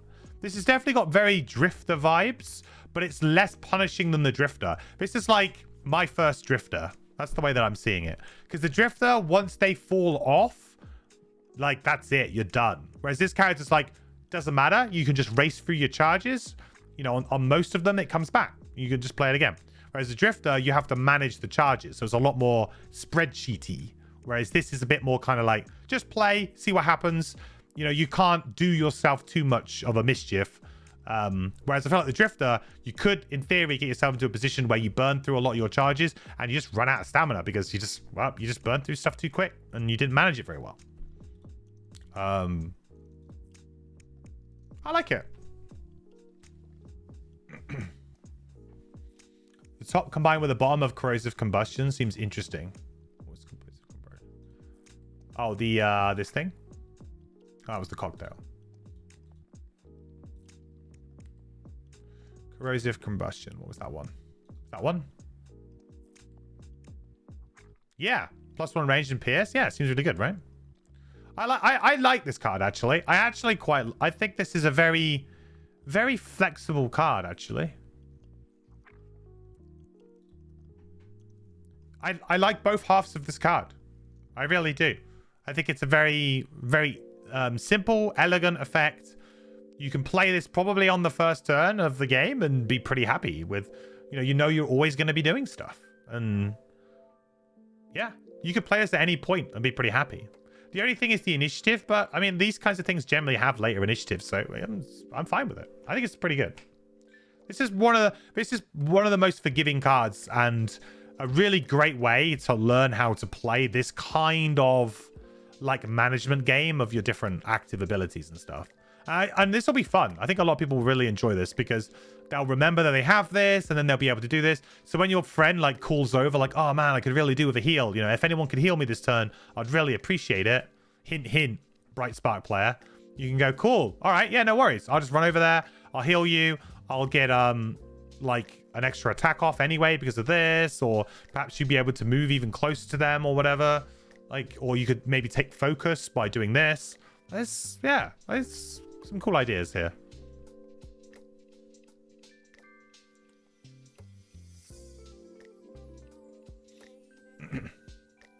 The bottom really just gives players the window to safely set up 2 more bottom actives.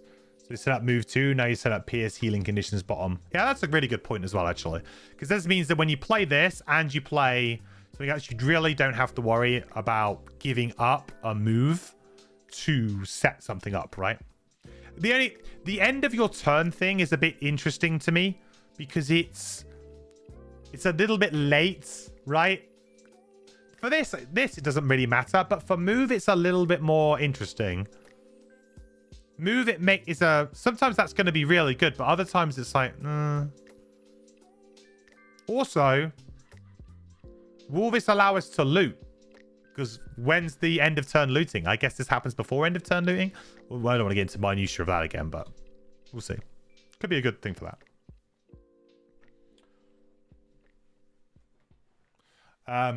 Can you take the attack move on the same turn you play leftover tonic? Yes. Technically, you did not take a move ability that turn, right? So you would immediately use a charge for both of these cards. So it's not bad at all.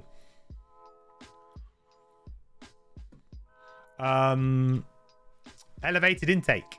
Attack 5, range 3. If you consumed a small item during this attack, add +2 attack and gain 1 XP. Okay. So things like power potions, stun potions, whatever else you want to use, right? So this could be, in theory, attack 5, 6, 7 plus stun. It could be like an attack 8 or 9 if you were to use minor or major power potions. For a burn, range 3. Oh, these are always really tricky because I generally don't like single target big burns like this, because if you're not strengthened, you better hope that you don't miss, right? These are cards that I like to call like blowout cards. It's very easy for a new player to like focus in on this and be like, wow, that's so much damage, and then just get blown out by some bad RNG. And you know, you get bad RNG, you get good RNG too, but it's one of those, I don't like it. Whereas if I'm doing like a big AoE target, I might miss on one of those targets, but at least I get the damage on the other 2, right? So it's like, okay, I can only miss on one of those 3. Whereas this, I miss on this one. Wow, this was like the worst thing I've ever done. Like, it feels so bad. So I've always been very reticent to play these types of effects because of that. Maybe I'm risk averse, I don't know, or maybe I'm. But if we had some way to be strengthened to guarantee that we weren't gonna miss, really good. Have advantage when you play this. Yeah, basically, just make sure you have advantage. All right. In whichever way you need to get it, however you need to get it, If it's a pair of goggles, whatever you need. Would this character be a good goggles wearer? I'm leaning towards yes, because of the multiple target attacks that we have. Like, I think we've got plenty of AoEs. We've got plenty of things we can do. So I think this character is a goggles wearer. So it's not... I don't think that's outside of, like, you know, the possibility, right? Literally wearing goggles in the art. Oh, yeah, it's actually true. Oh, yeah, fair. Literally wearing... Telegraphed. Yeah. So make sure you have your eagle eye goggles. Make sure you buy them. Not saying it has to be your first item, but, you know.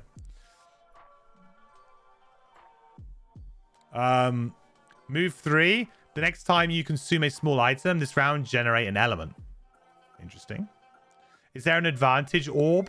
I mean, there's lucky eye, but you don't consume it during the attack. Technically, it's a small item, so it's the wording of this is that it's during the attack. So I would lean towards lucky eye not working with this, because lucky eye is like you use it outside of the attack. It's just a small item that you use, right? You specifically have to use lucky eye before you kind of go to the attack. It's not something you use in addition, because it gives you, it strengthens you and all adjacent allies is what the item does. So move 3. The next time you consume a small item this round, generate an element.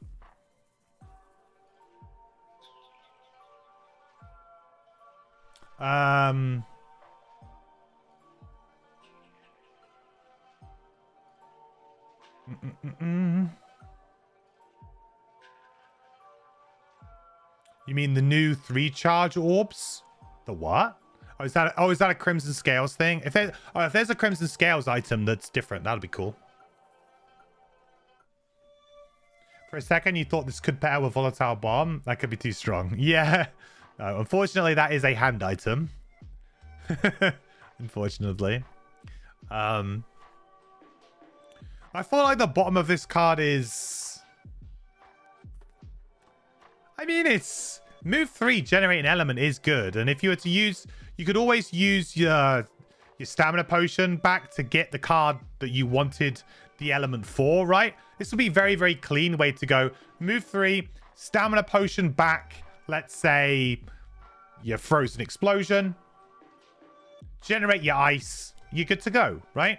Feels very clean. But obviously, it's going to depend on you having this. And you probably want a few more of them, right? There's a cycle of small items that can be used 3 times in a scenario for a minor effect. The varying costs, be it add jump 3 times, add advantage to 1 attack 3 times, or heal 1 3 times. Interesting. Okay, well, that's definitely a really good item for this then. Very good.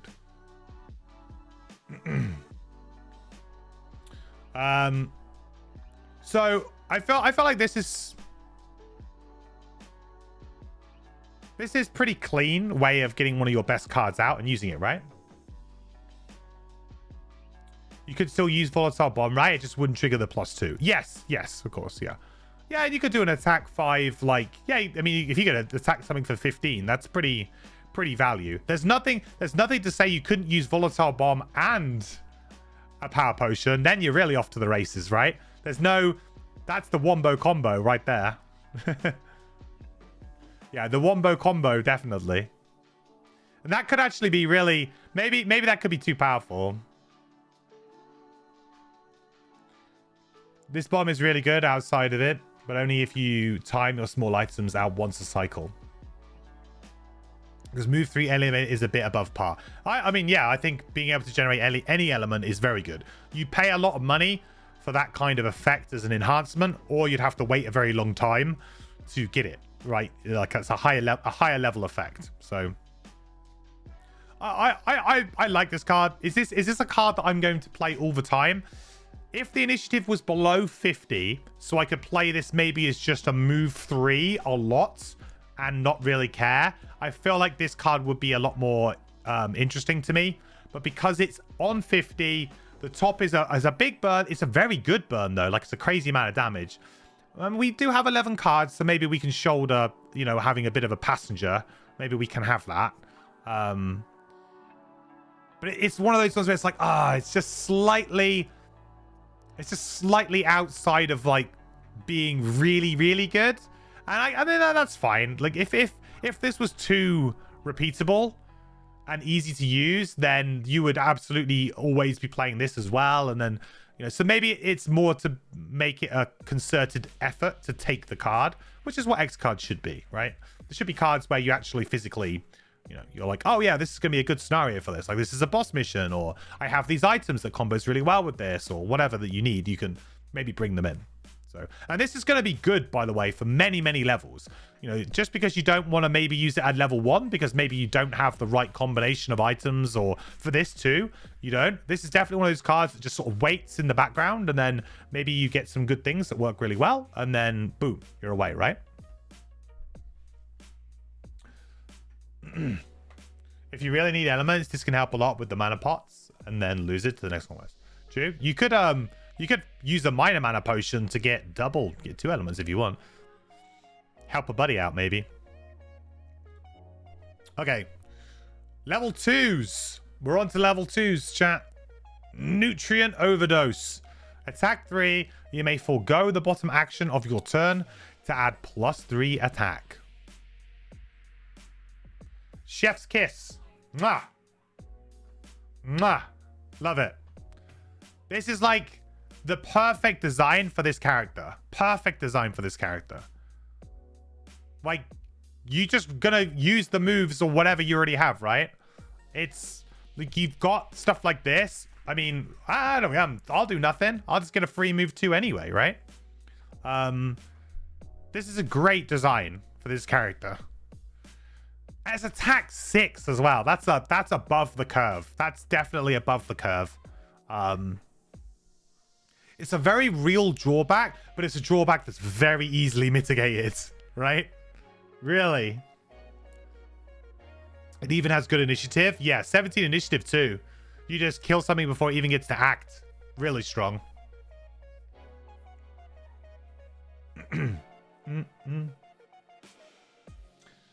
Yeah. Yeah, it's attack 6 on an early initiative with a drawback that sometimes, to be honest, sometimes you don't even care. Like, you might not even have this up and be like, I don't care. I won't take a bottom action. I'm fine. Right? You might well do that. I feel like that's the way that I feel about it. So that's so good. Really, really good. This character needed some good initiative too. Well, I mean, we're starting to eye up initiative boots with this character anyway. We haven't had anything sub 10. In fact, this might be our earliest initiative. We had like some 20s. Maybe we had like a 14 or something. But we've been thinking maybe initiative boost would be a good pick for this character anyway. There was a 13. 13 was there. So we haven't had a sub 10, but with initiative boots, anything that's between 10 and 20 is now 7 or 3 or whatever, As long as we have cards between that, I would say as long as we have cards between 10 and 20, then you can get sub 10, which is going to beat most things, right? Sub 10's unreal. Maybe not for this character, but I think Scoundrel would disagree with you. Oh, I'm gonna have to change the battery in my headset. But anyway, I really like this. I think this is obviously very, very strong. Absolutely, we're gonna be playing with it. I tell you, it's gonna take a lot for the other card to be better. And what's this bottom as well? Move 3, we may forego the top action return to add +3 move. Perfect. This card's perfect, chat. Why would you want any other card? No other card needs to exist here.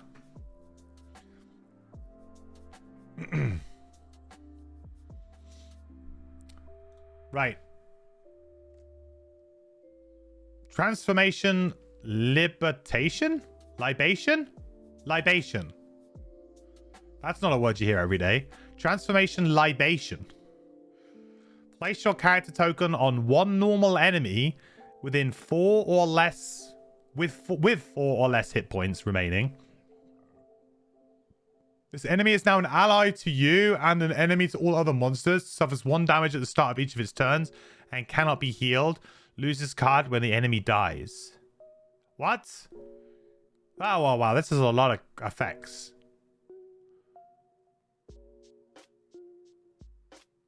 Okay. So this is something that... Oh, another character does this, but it's a really high level card. Is it the Bone Shaper? Is the Bone Shaper a high level card that does this?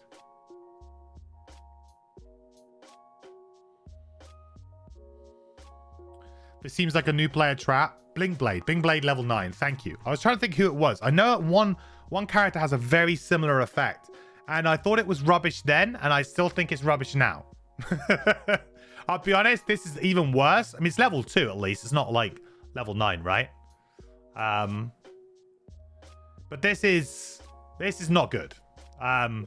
It seems like it might be good, but the normal enemy has to have 4 or less hit points, right? So for a start, they might just die to 1 attack anyway. They might not even do anything. You might go, great, I've got you, grabbed you, and then the enemies go, oh, we'll kill it. It's now an enemy, right? We'll kill it. So immediately they might just kill it. On that turn, they could just kill it, and it does nothing. All you've done is basically skipped an attack and done 4 damage. You know? That's what you've done. Is that worth a bird? Absolutely not. Not at all.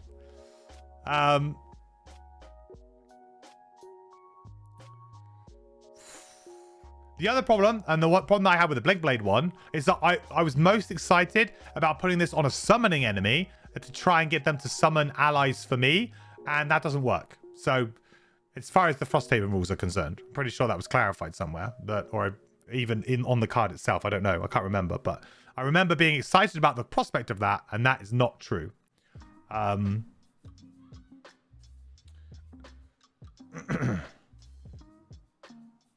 Not worth a loss, in your opinion? Yeah.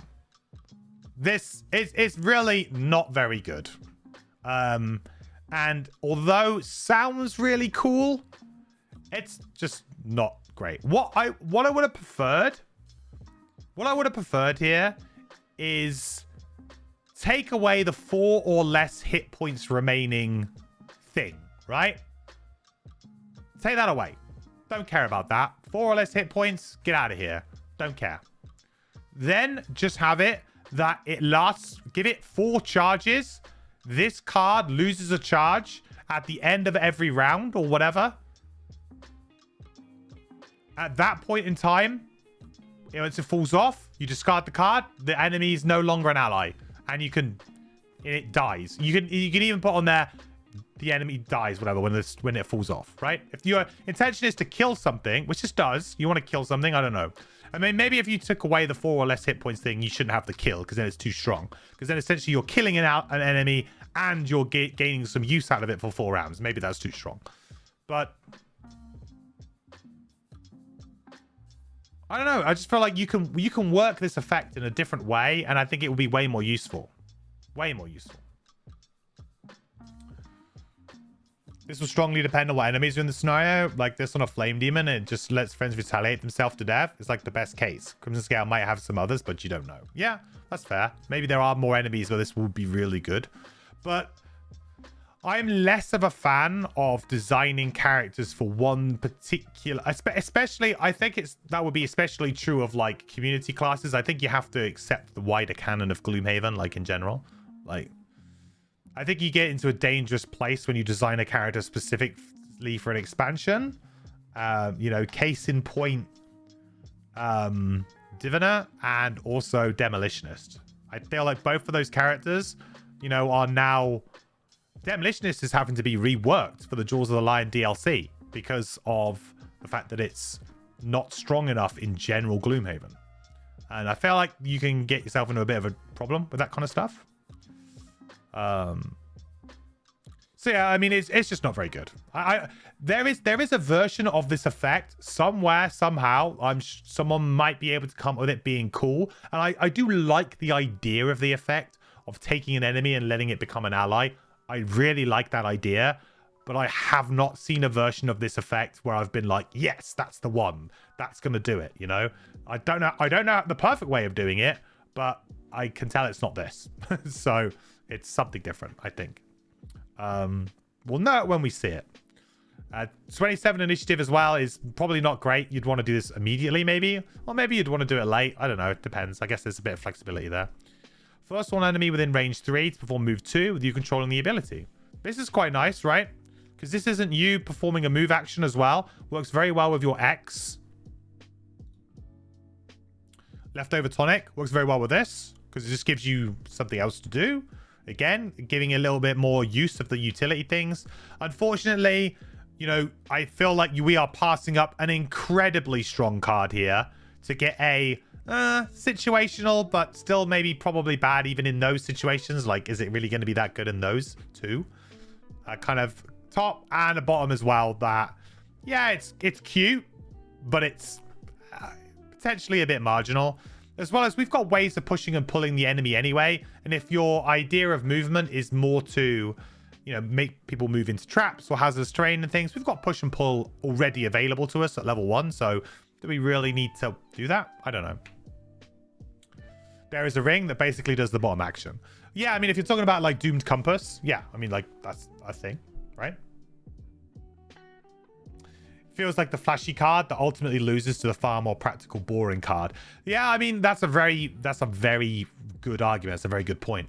I think that, you know, ultimately this card is probably going to beat out most other cards. It really is. So if you want, you know, this kind of effect to be playable, or at least let players give it a go, you really should put it up against something that is much less powerful, right? This is unfortunate, and this happened a lot, and I've you know, I've complained, or I've, you know, pointed out that I think Gloomhaven, the original classes, do this far too often. They give you a very clear choice. It's like, you got to take this card. This is just clearly the best card. You know, it's just it's not good design, in my opinion. And I think they've gotten better. They've definitely gotten better over the class designs. But there are some really like obnoxious ones, right, in Gloomhaven, where the other card is like almost unplayable. Like, it's like, why would you ever consider it? And, you know, if your intention was just to design one card, you know, but you have to do two because the game says that when you level up, there's 2 new cards added to the pool, right? It's like,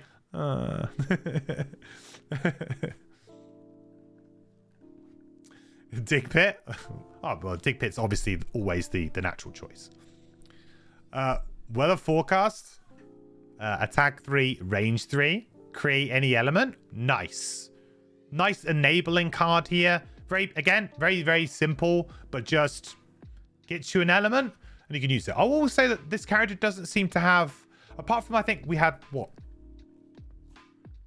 1, maybe 2 cards. We've only got like 1 or 2 cards that actually reuse elements like a lot and are really cool. I guess we quite like light. Isn't there a light? Like, I don't know. Like the element side of this character. I mean, this is strong, so maybe this is good enough. But the element side of this character does not seem to be massively strong to the point where like we are a spell weaver or a triangle style character that's like lives and dies by our element. Doesn't feel like we live or die by our element on this character, so maybe we don't need this, but this is just a nice thing to have, right? There is more element usage as you go. Ah, okay. So this is a setup card. Seems better to set up allies since you can pick the element. Better hope they're going slower than 30. Yeah, I mean, 30 is not great if you're trying to set up an ally that turn, but we do have some good low initiative bottom effects, so, you know, we can probably go. And also we have the boots, right? We're thinking we're going to have boots. At the end of your next 3 turns, generate the elements shown below. Now, again, that's a very particular order of playing cards, right? That's very particular. Perhaps we'll have to wait and see. Like, you guys are all saying in chat that there's a lot of element use coming up. I'd be interested to know, like, is there You know, because obviously for ice, we've only really seen the immobilize, the big immobilize AoE. For light, we've seen a couple of things, and for air, we've only seen like one use of it. I think it was really good. So, but that particular combination of ice, then light, then air, like that feels quite purposeful. And obviously, there's a bit of a combo there. Like you play this, then you play this, and you play this sort of thing. Elementalist's best friend, yeah. Well, although light is probably early elementalist play. Light is one of the weakest elements for that character. Or it is the weakest element. Really, you only want light once you get up to... well, if you go Chain Lightning, I suppose. Chain Lightning and then potentially... you know, Vengeance obviously just uses anything. Simulacrum, Eternal Equilibrium. So not as obvious in Gloomhaven base, given the inconsistent level up choices, but level 5 on most classes is supposed to be a transformative level.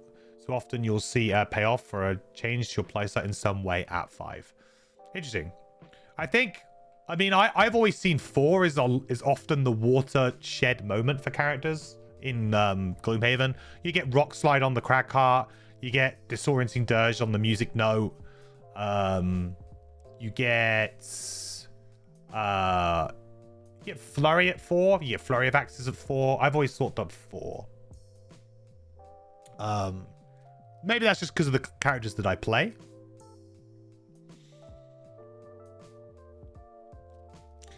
Attack 3, any element is a nice flexible top. Yeah, I think so. This is one of those cards where you can't really say much about it until we know what we're trying to do with it, but it's very usable. I guess it's maybe a bit boring for a level 3, but I mean, I think you would argue that maybe this would be a bit too strong as a level 1 type card, maybe. I don't know. Summon Metal Detector. 6 health, summon. So this is the first summon this character's got. 1 move, loot 1. Directly gain all money tokens from the loot B. Someone did it, chat. Someone actually did it. I have said so many times that we should design a loot goblin summon that literally just follows you around, picking up your loot. And that's what it does. And they did it. They did it. It exists. I like it. So I would have a few more lines of text on this card. Difficult to add it. Personally, I would have preferred that it would treat loot as its focus, right? Like, that's the way that I envision it in my brain. It's hard to put on a card because there's a lot of text, because it kind of changes a very fundamental rule in the game. Focus rules. But I would say that it treats loot tokens as its focus. And if there's ambiguity, obviously it's just player choice. That would be the way that I would do it, personally. Maybe a bit too much text to put on a card. Maybe too good, because then maybe it just never dies. I don't know. Maybe that's way too good. But that was the way that I like thematically had it in my brain, was that it was never going to go towards an enemy. It was always going to go towards the loot.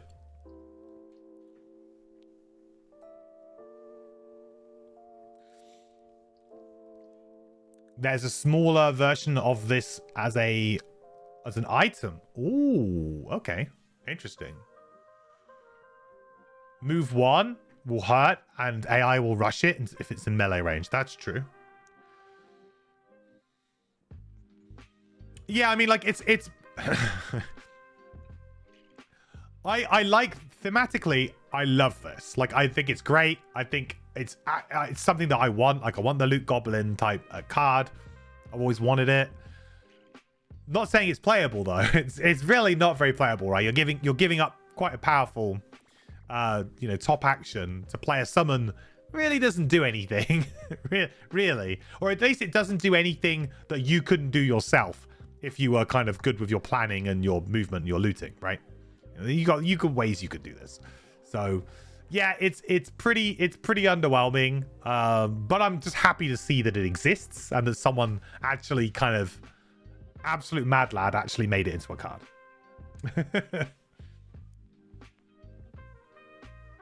Or you just control the movement. Oh, you could do that actually. Instead of it focusing loot, just players control the movement. I like that. Loot 1 is quite a big range, isn't it, too? Maybe you'd have to come up with like some loot 0 style rule, or it gets to do an end of turn loot action. I don't know. After its turn, it does like a player style loot. I don't know. There's a lot of text. I feel like you would need to put so much text on the card. It would be unplayable, like unusable. So this is a very clean way of trying to, you know, create that effect, right? Without putting too much text on the card and it just making sense. So yeah, it's probably the most simplest version that you could do without it getting crazy into the rules and weird stuff and just odd, right?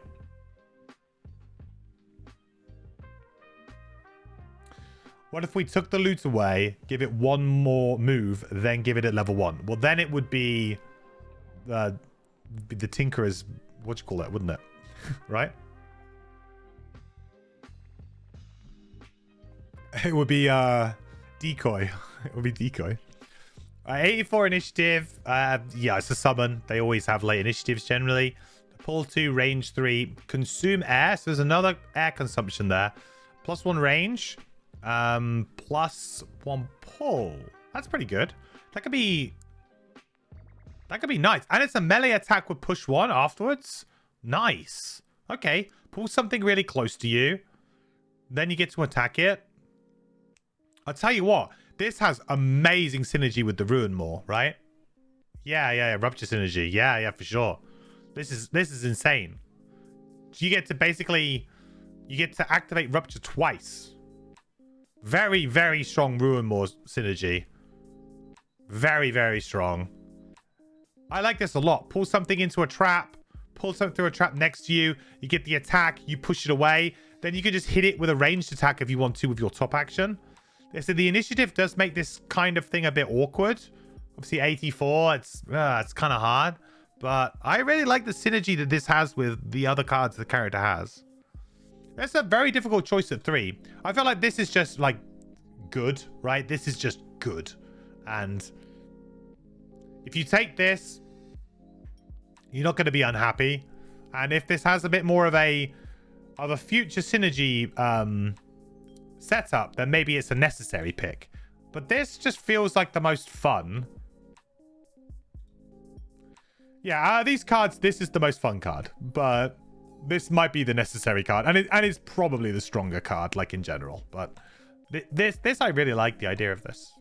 And also you get that free move, right? With your leftover tonic as well. Don't even need to do that. It's great. Not sure how often it happens, but you don't need to attack who you pull. Yeah, that's a good point as well. I mean, you might want to like pull a ranged enemy in, right? Who's not moving to give them like disadvantage. And then you might want to attack something else. True. You don't necessarily have to do both things. Very true. Also, remember, like, yeah, this card synergizes very well with leftover tonic. The bottom works very well. With the movement one, right?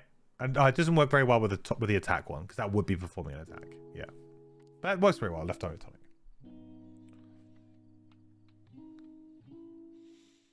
The more card actions you see, the more you appreciate the move 2-3 times bottom level one. Yeah, that makes a lot of sense. I can definitely see the good synergy. Leftover tonic is really a great role player. You can tell. Okay, level 4. Befuddling Serum. Attack 4. Target one enemy within 2 hexes. Muddle 1 XP. That is a melee attack, but technically it's like it's one of those like pseudo ones, right? It's a melee attack, but it's one enemy within 2 hexes. I think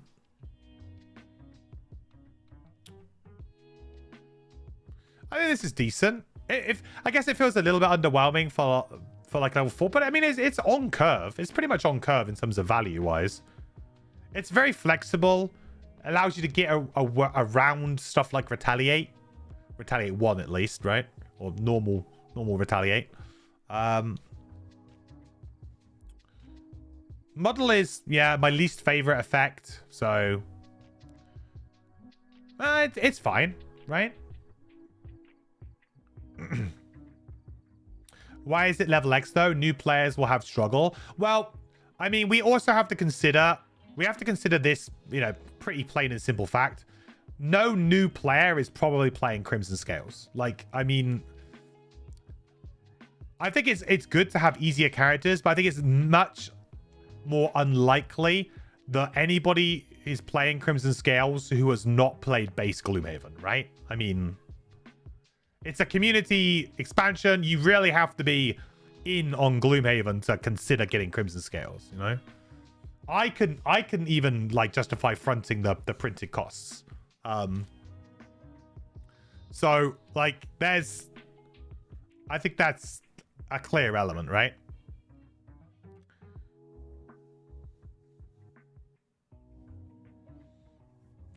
Yeah, and also the whole X thing about X's being your advanced cards. Like, so, hey, you should run all your level 1s, and then once you understand the character, maybe you can run some of the level X's or bring some of the level X's across. I also, yeah, I've always seen them more as like flexible spots rather than... And in a way, flexible cards are more difficult, like by their nature, because you might not be able to use them very often because they're designed to be used in certain spots. So they are generally more complicated. The name is perfect. The bottom action is set up perfectly for befuddling. Yeah. So the top of this card is, I think, is good. It's good. 49 initiative. I hate it. Really dislike middle initiatives like that. On your next 4 attacks, add muddle and the bonus shown to the attack. So this is a complete. This is a burn though, right? So we can only do this thing a whole 1 set of times. But so we could get 3, push 3, then we could get pierce 3. Then we can get attack 3. Then we can get an extra target. So how much value do all of... So you kind of have to add up like the value of all of these things and if they're great. So push 3 is not always going to be usable. Not always going to be great. Can be good. And if you manage to, I guess, on the previous turn, run up to an enemy, play this, play it with an... pair it maybe with a top attack, get immediate use out of it, push it into a trap, good. But push 3, not always useful. Like, not always going to be useful. PS3, I would argue that the more you play the game and, you know, you're level 4 and your difficulty levels probably, maybe you're playing at a higher level of difficulty, or, you know, maybe you're pushing through the game a bit more, stuff just starts to get shield. So PS3 is, you know, probably going to be more usable. It's just random stuff starts to get shield, right? Game just starts chucking shield on everything at a certain point. Like, oh, archers, here you go, you can have some shield. Like, PS becomes very usable, and against certain enemies, you know, that's really very good. Attack 3, obviously just great. That's the bet. That's I guess that plus the PS, the target is, they're similar.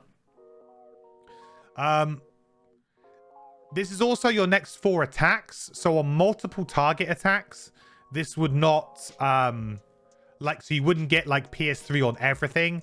You would only get PS3. So for example, if I was to do an attack target 2, or if I was to do one of my big AoEs, in theory I could blow through all of these charges in one attack. Like if we were to do the big ice thing, right? We'll do this. We could, in theory, blow through all of it in a single go, which, yeah, might be good, might not be good, but that would feel very all in to me. That would feel really like, Jesus, we're going for it, you know?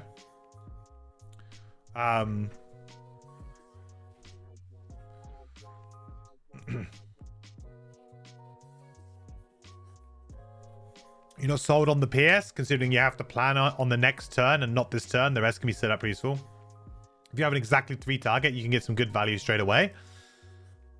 Yeah, it's true. Like, I feel like it's very, it's gonna be quite pleasing, and if you can get it to work, and you get value from all of these things at the right kind of time, it's strong, it's good. But I always find like these kind of like investment style ones that are burns are really much harder to justify. I tell you what, I would have liked. I would have loved to have seen that this was toned down a little bit, and made a non-burn. Maybe it would be a bit too strong. Maybe it'd be a bit too similar to our other cards. I don't know. But maybe if it was toned down a little bit and it wasn't a burn, then I feel like it might be a bit more use. But the top is good, and you're probably going to play the top anyway for a while. You know, you're not gonna, it isn't going to feel like this is a dead weight in your hand. You're going to have a good top action. You think it may be a bit too similar? Yeah, possibly. But yeah, I think this is okay. Like, the top is very playable. The bottom is, I think, situationally can be very good. You get really good value out of it, but might be a bit too much. But you do have 11 cards. This character's going to have a lot of carrots dangled in front of it where, do you want to burn this card? Do you want to burn this? And with 11 cards, you can certainly burn more than the average player could. You still have to be a little bit careful, though. You can't just burn, forever and all the time, right? Non-XP losses always feel unexciting, though, to a degree. Yeah. No XP, yeah. That's a good point. No experience points. Usually that means that the card's very, very powerful or can be exploited in some way, and I don't feel like that's the case here. I think it's, it's powerful, but yeah. Interesting. What's our other level 4? So level 4 is Strength Elixir. Strengthen affects self and all allies within range 2. Now, I'm already excited about that because that pairs, again, so well with that tonic. Leftover tonic. Come on. I think it's MVP. Best card this character has, surely. Shield 1. Affect all figures that gain strengthen with this action. 19 initiative 2. This is really good. We get to strengthen. We can immediately get the use out of our tonic to get in a strengthened attack that round. Yes, it's only an attack 2 range 2, isn't it? I think. But we have other bonuses that we might be layering on top of that too. So there are other things that can make that better. And so that's just good. Then the next turn we're going to be strengthened for our big attack that we may have lined up already. Also, we do have a couple of attack bottoms, right? If you've gone and picked up a card like this, or we had the other one that consumed. So there are things that we can do to just immediately get use out of it if we wanted to. But I think like leftover tonic is probably one of the better uses of it. But if you're using the leftover tonic for the bottom, like for the move rather than the attack, then you got stuff like this and it works really well. So yeah, I think Strength Elixir is very good. I mean, anything with strength on it is going to be very good, right? And this is a good card that balances the whole problem of, oh, we can't put strengthen on a bottom effect because then they're going to go attack. And then the next turn, they're going to go attack again, right? They're going to get at least 2 top attacks from it.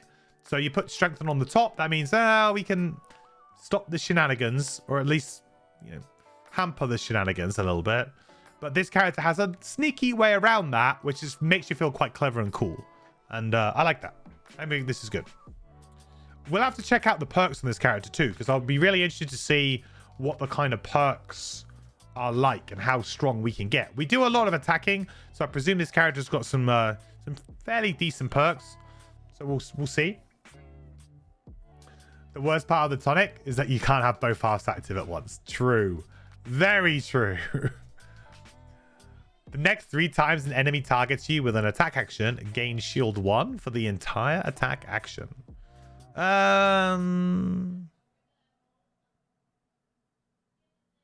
So this is like armor, but not armor, right? This is armor, but it's not armor.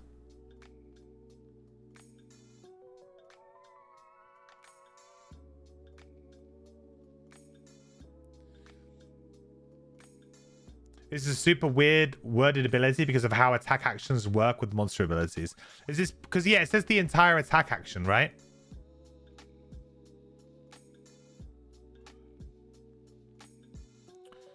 Little bit of an odd way of saying that, because it's like, oh, what do you mean? Like, why would that matter?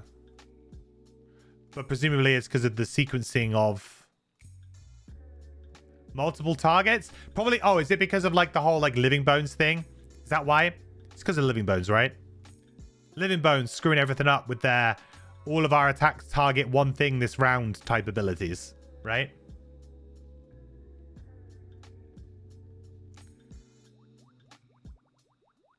No, I think it's to do with that. I think it's to do with like Living Bones, for example. They have an ability, right?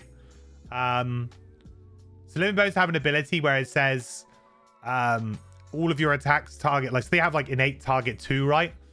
Or whatever, 3, and whatever it would be if it's elite. And then they have a card that says all of your attacks target one enemy this round. So by saying the entire attack action, that would in theory mean this would only use 1 charge, I think, to shield you against all of the attacks of that ability. But yeah, you're right. It's super weirdly worded. It feels very much like kind of purposely worded. Lurkers too, but the shield is useless with their pierce. Yeah, true. Yeah, that's the way that that's why I'm envisioning it. I might be wrong, but that's like the way that I'm kind of seeing that weird corner case stuff. I agree that the wording is a little bit odd and maybe could be changed, but if their intention is for it to work in that way, maybe they have to word it this way. I don't know. But like I said, when it comes down to like the wording and the templating side of things, I don't always like to jump to conclusions, because I'm also going to assume that, you know, these guys have worked hard on these classes and have figured them out. You know, they've been play tested. They've generally got the wording down for the most part, because it's been play tested with the community. There's been lots of people involved, and people who are probably more knowledgeable than me about the templating of cards have run their eyes over it. So also gets used if they don't do damage. That's true. You gain the shield before you draw the attack modifier, I would presume. So is that the 2 level 4s? I feel like Strength Elixir is the pick here. I feel like the synergy with this is just really good. Like, Strengthen is just so strong, and you get an extra shield, and it's 19 initiative. Like, it's just really good. This character actually has quite a lot of cards that are pushing us towards, like, you know, between 10 and 20 initiative, like in a really nice place to be able to consistently go fairly early. And you know, this combos really well with some of our other cards. So, and we can strengthen our allies, which is even better, right? It has some really good synergy with some other characters that would really need strengthen, maybe don't have it. Or if you have like lots of summons, right? You can suddenly go off with a bunch of summons. So I like it. Good. So I think that'll probably be the pick. With how many non-burn multi-turn effects this class has, do you think that hurts his stamina at all? You see, having 3 equipped cards at once, I want to discard some on rests.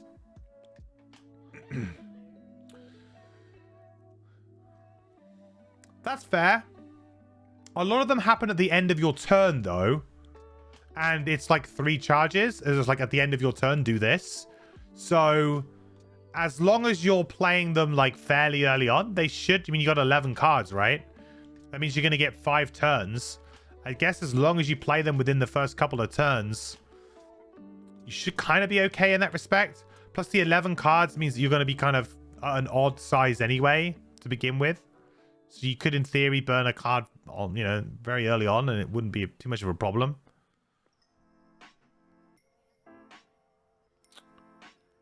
It's interesting. It's interesting. But yeah, most of them are 3 and at the end of your turn. It's a good point. Could you really sustain having loads of them up?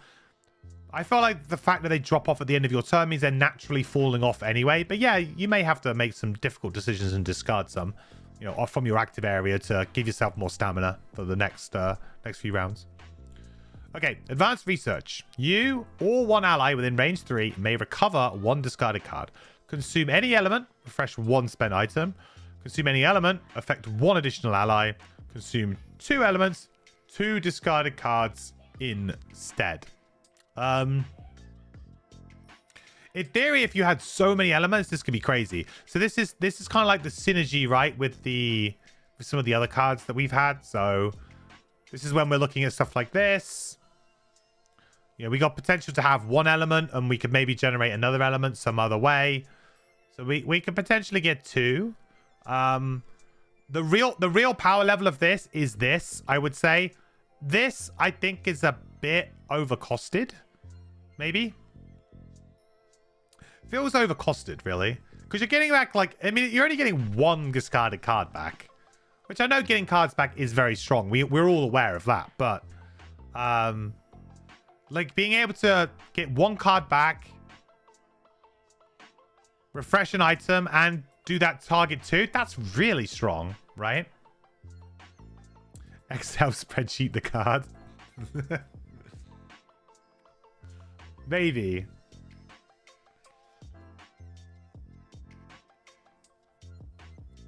This, like the one Tinkerer card, more complicated and better. Yes. So yeah, it does feel like a Tinkerer effect, actually. Yeah, that's a good point. It feels very similar to like what the Tinkerer can do. And I really like it. I think you could do this. And also, again, leftover tonic. We just could keep talking about leftover tonic, it feels like. But I feel like that card just enables you to play a kind of hybrid support role, right? You're going to be able to do some supporty things and help your team out or yourself out, right? You can just, it says you, so you either do it to yourself or you could do it to somebody else.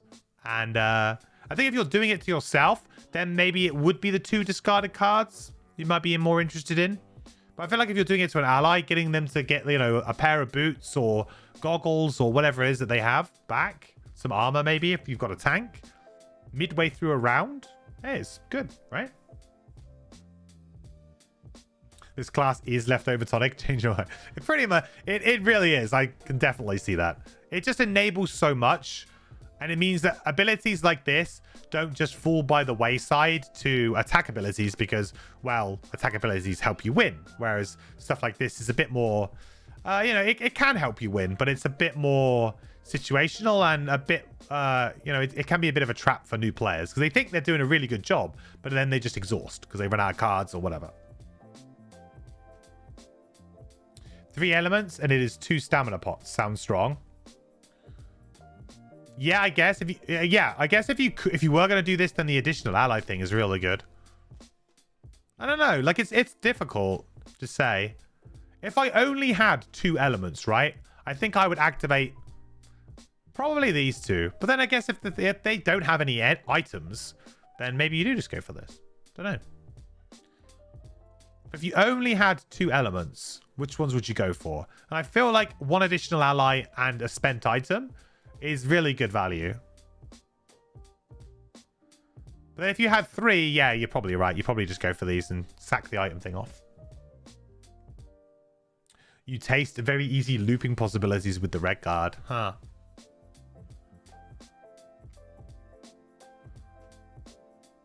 We did do a little bit of a red guard character card review a while ago, but I don't remember right. Like, my Jaws of the Line knowledge is not as good as it could be or should be. But that will change soon. That will change soon. The create 3 elements card. Ah, okay. Yeah, so far this character doesn't seem to be great at creating loads of elements in a single turn, but that might change. I think this is again, this is just good with leftover tonic, like a lot of things are. And yeah, I like it. I like the design. Advanced research as well. Makes a lot of sense. So recover up to 2 of your discarded cards. When performing a long rest, generate any element, and you may lose 2 cards instead of 1 to recover 1 card. Okay. So this is like... Damn, who's got a card like this? Someone's got a card like this. It's basically filtering.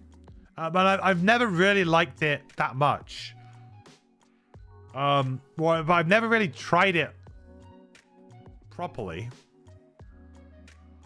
Tinkerer, kind of. Yes, the Tinkerer. Yeah, they're right. It's the other half of Chimeric Formula, right? So the other half of Chimeric Formula is that they can get back on lost card to lose another card or something, right? Yeah, it's the other half of Chimeric Formula. Yeah, the side nobody ever uses, right? 2 for 2. Yeah. It's an interesting idea because in theory you could get rid of 2 bad cards to get your 2 kind of really good cards back. But the game doesn't really work that way, right? Because the burn cards, if you were to do this, right? So you burn, let's say you burned your big frozen explosion maybe you burn something else as well, like another big attack, right? If you get rid of your 2 of your kind of replayable good value cards to get those 2 back, what are you going to do? Or are you going to probably burn them again? And that means that you're kind of, you're almost like doubling down. You know, you're going to end up exhausting really quickly with that kind of mentality. So this kind of thing works really well when you, I mean, in theory, it would work really well in combination with that level 1 stun to just kind of, like, if in a particular scenario, you're just like, I'm just going to loop stun guys forever. Like, okay, like everything's stunned forever, right? Then, yeah, I mean, I guess if you wanted to survive 10 rounds, you could do a lot worse, right? But it's a weird dynamic because you're having to get rid of 2 cards that probably don't have burns, but are maybe role players for you. You know, you play them every round. You're not upset to play them. They're working towards your strategy, doing stuff.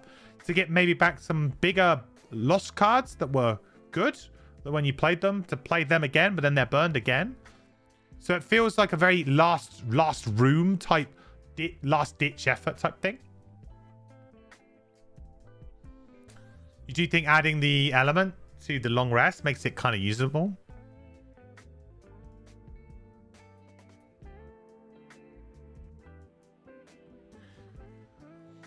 Yeah, I suppose. If you were to use this on... Well, you're not going to use it on the first turn, right? Because you're going to probably want to play a couple of cards first so you can get 2 of your discarded cards back. But let's say you were going to play it fairly early on in the scenario. Let's say this was going to be a room 1 burn. Within the first 2 or 3 turns, you're going to be looking to burn this card. Being able to maybe generate an element, maybe 4 times, maybe 5 times, is that worth a burn? I don't know if it is, because you're only going to long rest probably 4, maybe 5 times. And then also you're going to be in a situation sometimes where you can't long rest, right? You just can't. Which is why I think I like the short rest one better. Because the short rest one, yeah, sometimes you're going to want a long rest anyway. But it feels like sometimes you just force the short rest because the enemy is, you know, at the gates. You got to deal with them. You got to get back a good card. You got to interact with the enemies. You can't afford a long rest. You will long rest in a room of 10 oozes, live or die. Well, you're a very bold player. Not for me. Can you recover itself? No, because this would be in the active area. Technically, it would be in the lost pile, but, like, yeah, it's... Oh, it's actually kind of interesting. It says lost pile. Maybe the use of the word pile here is very intentional. I don't know.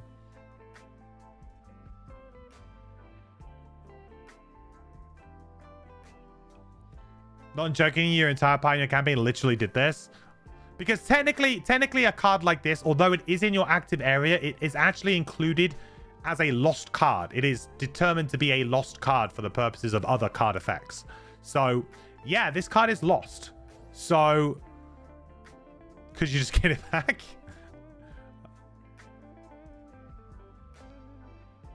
Can come out of long rest and use something that consumes an element. Well, yeah, which is great for opening doors, but I don't think it's great for many other purposes. I'm not really... I think this card is like... I like the top of this card. I like where their head's at again, but it's another one of those cards. A lot of words. Might be quite a risky pick. What's the other level 5? So elevated chemicals, attack 3. See, now this is a problem. See, you're putting 2 cards directly in competition with each other. And one of them does damage and one does not. So, you know, attack 3, consume an element to get +2 attack. Consume another element to get just +1 attack, 1 XP. Consume 2 to get disarm. I feel like that's a good pricey amount. I mean, I'm going to take the card with disarm written on it, chat. Yeah, I mean, that's a problem. I'm never not taking a card that has the word disarm written on it. You do think pairing +2 attack versus +1 and 1 XP is a non-choice? Well, I presume it's to try and get you up to... Like, it's... it's set more to do with the fact that you want to go an additional +1, right? But then if you had 2, would you just... Yeah, okay. Yeah, so there's a fundamentally a bit of a weird problem with this card, okay? Let's say I've got this, I want to play it, and I've got 2 elements I can use. I've got 2 that I can use, right? What do I do here? Do I do this and this? I mean, I could miss my attack, right? Maybe you're strengthened. Maybe you want to try and kill something in that round. I don't know.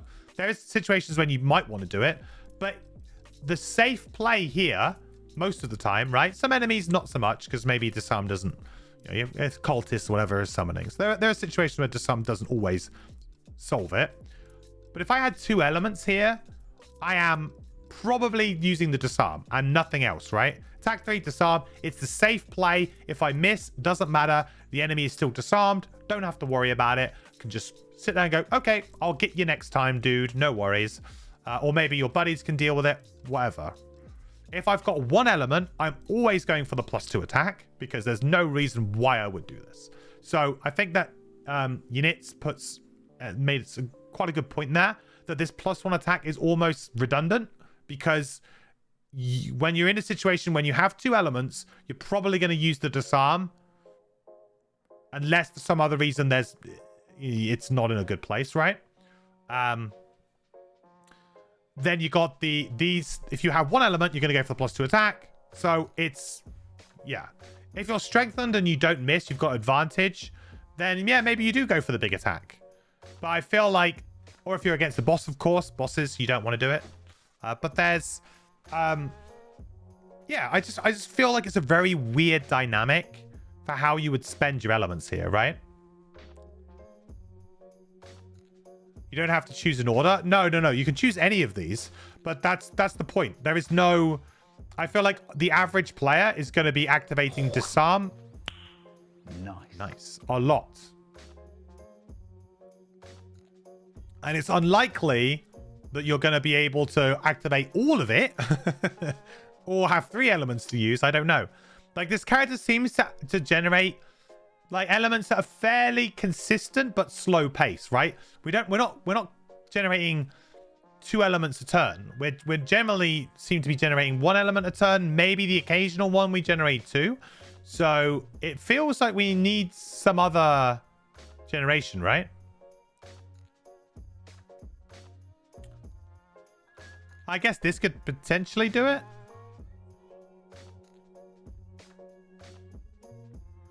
This in combination with the other ranged attack, I guess. I can see why Weather Forecast is a very sought after card now.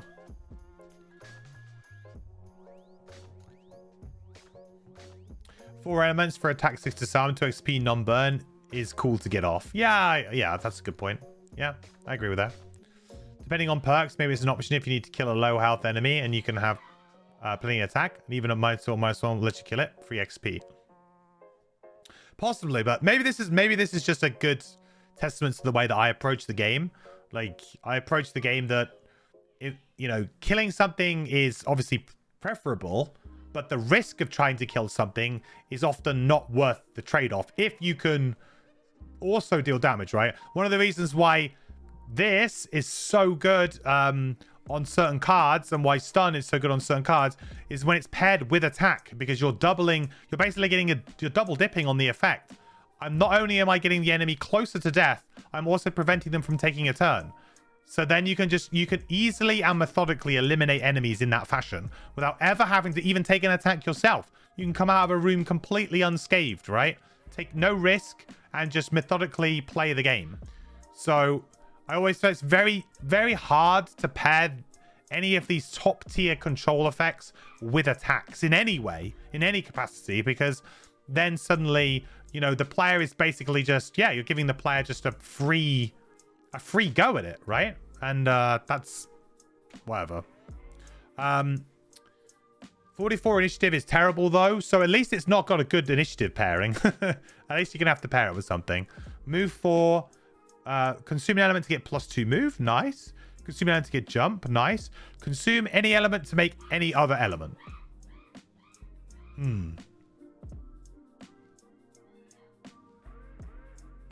This is kind of interesting. I think this is very good. The bottom of this is excellent, really. Lots and lots of move, right?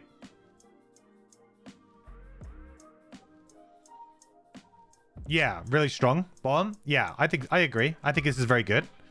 You're going to take this all day. And the fact that you can consume... You can consume to add the jump. Like, you may need the jump, you may not. Right? This feels much more of a flexible pairing of options than like this, right? Like, this is just like whatever. Whereas this feels like, oh, I can see a situation when actually I just want to go move 4 jump. And I can see other situations where I just want to go move 6. Right? There's definitely... This is good. This is actually flexibility. It's good and will come into play fairly regularly. This is, in my opinion, a bit tacked on and weird. I don't really understand it, if I'm honest. Yes, you can consume an element to make an element that you want. Maybe take an element away from an enemy that could use it to hurt you, maybe. But I don't know. It feels a bit weird. It feels like, oh, we wanted to have 3 elements on this. So what could the third be? Oh, we'll just make it that. You know what I mean? It feels almost like, oh, we wanted to have the nice symmetry of having all of these cards be like, oh, 3 choices. It's got to be 3. What's the third going to be? Some random consume an element. Takes a waning element to strong, sure, but I don't know. I've never used this effect, right? How often have you guys ever really been like, oh, thank God I can persist that element to a future round? You just make it again, or you just find a way to make it again. I just find it to be a very... The only... Like, has anybody ever used like circle of elements successfully? Like, it's one of the worst items in Gloomhaven, right? Because it's a terrible effect. Because nobody wants to use it. Yes, because there's also better items, but it's just not a good effect. It's a very low value effect. And I don't think that this really matters. You'd argue it's not a bad effect, it's not worth the slot. Yeah, well, it has uses, absolutely, but I just don't like... I mean, obviously, the card having it versus not having it, I'll take the card with it, of course. But I just don't really... Like, I don't see its position on this card. Like, I don't see why it's on this card. Like, it feels really weirdly tacked on. You know what I mean?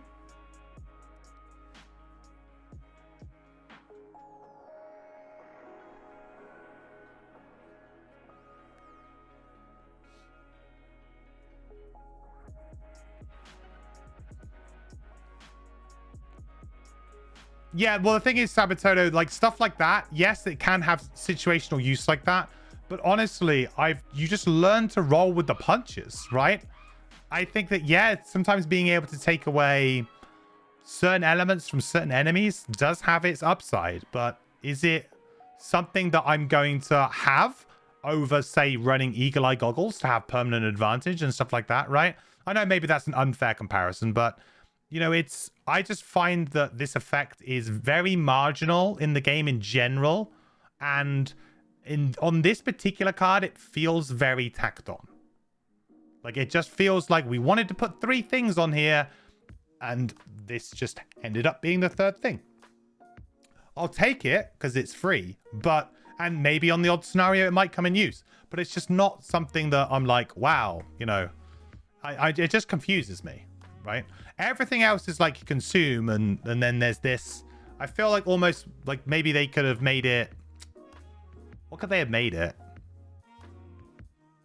They could have made it like add something like this, right? Like,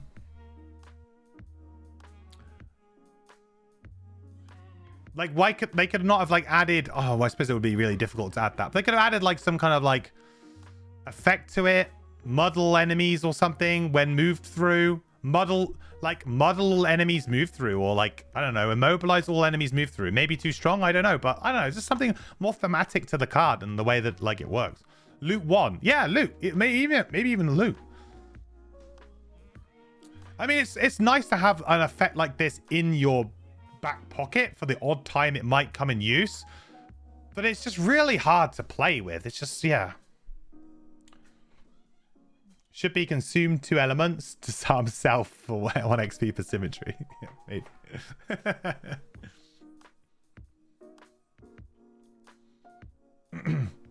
Immobilized for movement theme. Yeah, something. I don't know. I don't really know where I stand on it, but so these 2 level 5s, I think it's really unfortunate that again we have a situation here where, you know, we've got, you know, you're pairing a card that I think is actually very interesting. I think this sort of stuff is very interesting. But this is just like so good in what it does, right? Hey there. So good. Hey there. Hey, Scotus. Thank you so much for the resub. 2 months. I really appreciate the support. Welcome back. The quest continues, my friend. Thank you for using your Bezos and bucks here. I really appreciate it. Using your Prime. All right. So, yeah, between these 2 cards, I think it's a bit of a shame. I think this is just quite clearly very strong, and it's just really hard, like, to turn down this effect anywhere you see it, because it's just so reliable. I will say that this new kind of element sub-theme that this character has started to progress into, I don't know if I'm a huge fan of it. I like the choice element. I really like the kind of, you know, I'll pick 1 thing or, you know, pick 2 things. I feel like this kind of like jamming loads of element consumes onto everything is a bit odd when we didn't really have to do too much of that at level 1. Like, it just feels like that's suddenly kind of immediately become a huge thing we need to start doing. And we had the 1 level 3 card that kind of like a bit of a hint towards that. But all of our other cards are not particularly great, are they, at making elements? Like, we're kind of a bit all over. Maybe the perks will show different, chat. To be fair, maybe I should hold off on judgment of that until I see perks. But I don't know. It just feels like we've just, like, you know, gone from like 0 to 60 very, very fast. I should check the perks. Yeah, maybe we'll bring that up now. I think I've got them somewhere. Were they in the Dropbox folder? I don't think they were in the Dropbox folder, were they? No. Let me try and find them. A sec.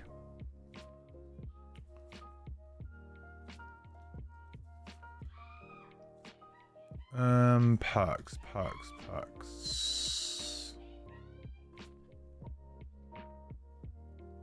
I thought I downloaded them all already.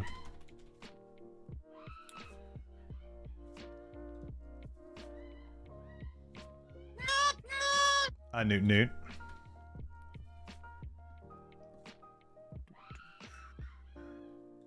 File database. Yeah, I think I was downloading them individually, actually. Assets. Let's go for this 300 DPI.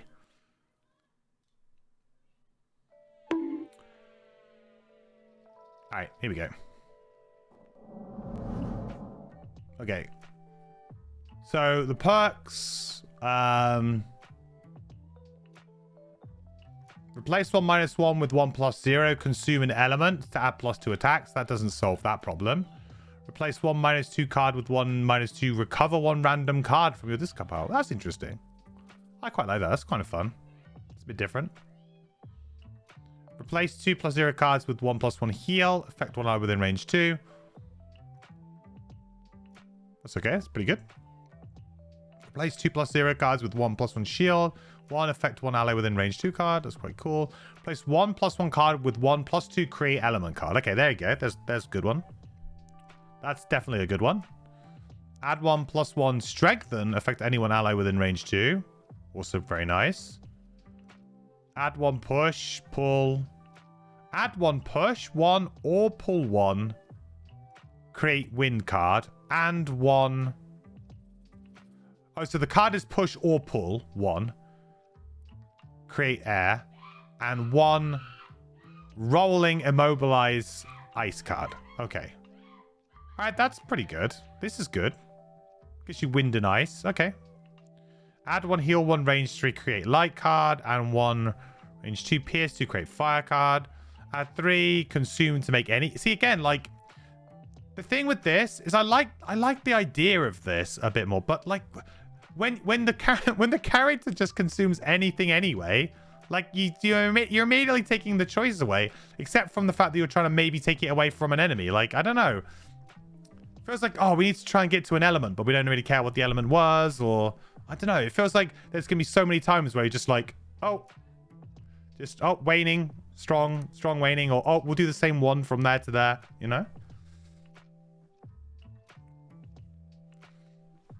It helps focus it on specific consumers, pretty sure.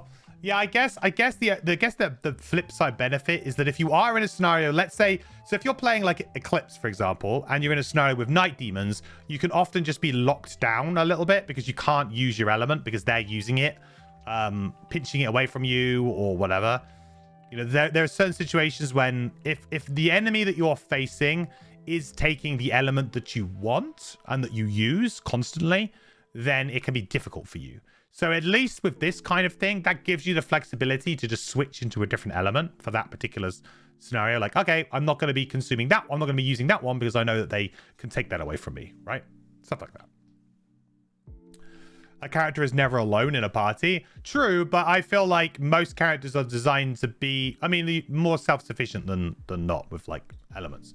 Like, I would never design a character that needed elements that did not have a way to create those elements, because that would just be like, because then you're just basically saying you can only play it with another character who makes that particular set of elements and who doesn't want to use them, right?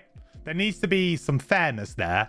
Yes, you are in a party and other people can use your elements and you can help other people out, but there has also got to be some level of you being self-sufficient and being able to play in any party to give yourself that flexibility that we like in Gloomhaven, which is, hey, we can just pick two classes and play them together, right? You need to be able to do that, because otherwise the game just falls apart with the, oh, this character's bad unless you play it with this, or this is that, and whatever. Like, it's, yeah. Anyway, so I feel like there's some good perks here, but they're certainly not like blowing me away, because there's the deck thinning is pretty low, right? In fact, there's no straight deck thinning, so you're still gonna have that standard size deck at the end of it. Oh no, hang on, you can get rid of 1 minus 1. I tell a lie. But everything else is replace. Oh no, replace 2 with 1. Okay, so that's thinning as well. Sorry, let's put it with 1. And oh, and then, sorry, this one too. Okay, so there is actually a bit of thinning. So that's 1, 2, 3, 4 cards we can get out.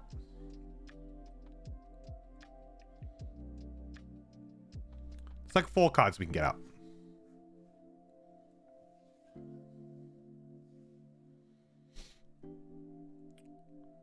Stuff that changes elements allows for interweaving between the different elements different classes needs. Yeah, of course. But it's I think it's better to, it's also thematically stronger to have a character who uses an element particularly well, right? And that's kind of like linked to their class a little bit more. Like, you have characters that use all of the elements, which was kind of like the triangles' thing. Like, that was that character's thing. Like, that is the grand mage who can use all of the elements, right? That is what that character was about, and that's what made that character unique.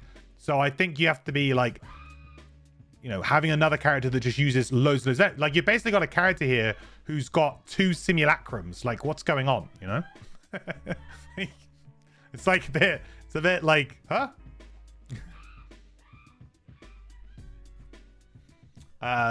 Okay, anyway, so I felt like this is the best level 5. Let's crack on. This is definitely the best level 5. And I think the bottom is also very good. So there's good, very strong top, but also really good usable bottom too. Antibiotic boost. Bless affects self and all adjacent allies. Remove all negative conditions from self and all allies within range 3. Okay. Kind of cool. Removing all negative conditions. Poison, wound. You know, sometimes you do get stunned or disarmed, but it's quite rare, I would say. Unless maybe Crimson Scales has more enemies that can do that kind of thing. But it's generally quite rare. And also you generally try to avoid it. So, This is an interesting kind of take on, like, Saw stuff, right? Great for poison scenarios or wounding enemies. Yeah, it is. And again, with the tonic, coming back to tonic again, we have a bit more space in our hand for cards that do this kind of thing because we have tonic. So, like, it feels like you couldn't look at any of these cards in a vacuum because you would be like, nah, it's bad. Like, why would I play a card like that? But if you have tonic, you know, it's not quite as bad.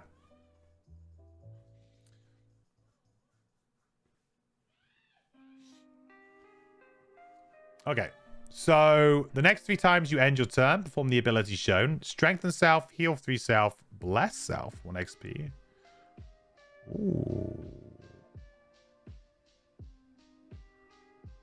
Perform all 3 abilities at the end of this turn instead. What?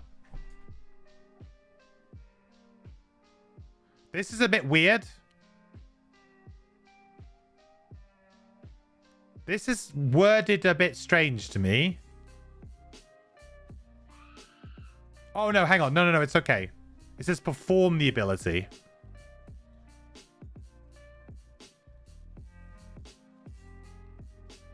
What?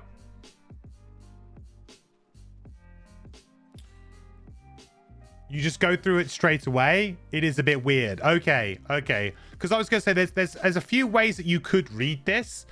So the first way that I could read this is that it might work similar to Crackling Air, which is that Crackling Air, if you consumed air the time you played it, you got that bonus for every charge, you know, regardless of when you used it.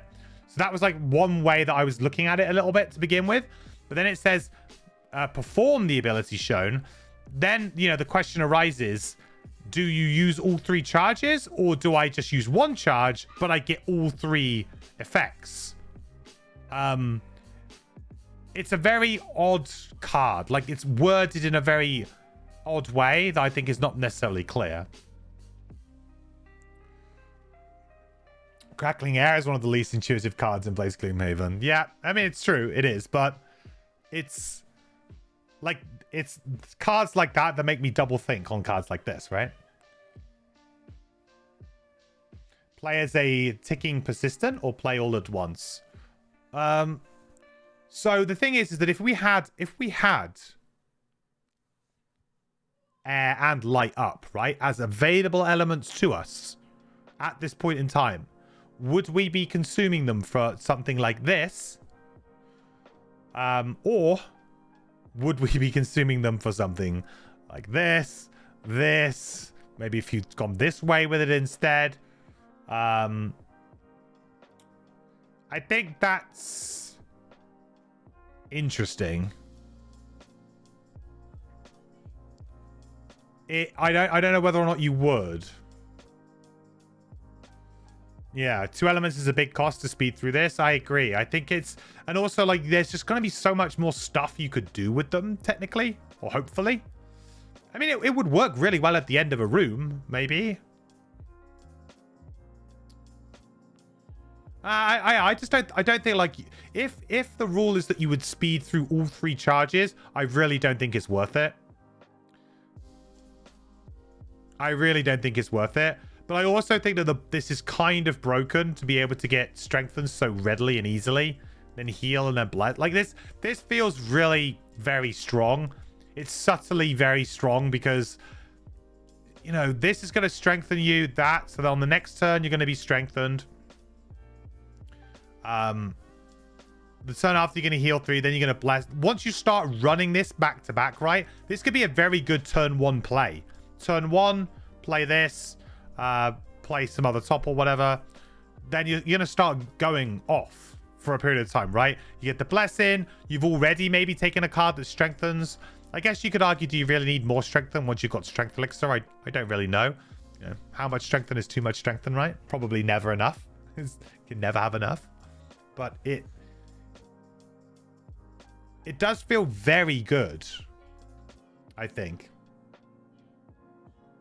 Feels like you need to plan for this, but the reward is very reactive. Yes. Yes.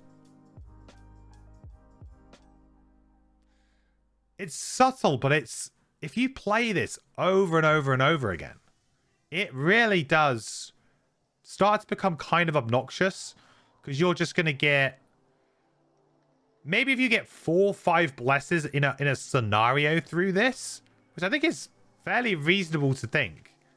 You've got ways of getting these off cards back as well, right? So in theory, you could do this. Again, this is one of those ones, though, with the end of your turn sort of caveat being quite important, right? Means that you can't immediately remove that wound. You're going to take at least 1 point of damage from it.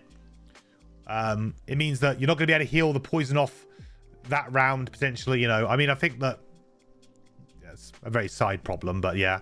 The strengthen, you're not going to be able to use that turn that you used it. Unless you were to use some kind of complementary item. 5 blesses will take 15 plus turns. Yeah, which is not long. Like, I would say that an average Gloomhaven game will run to, like, the low 20s in terms of turns. If you don't use the elements. Yeah, true. It could be even quicker if you use the elements, right? Yeah, it's interesting. I'm feeling like it might be a little bit broken. I don't know.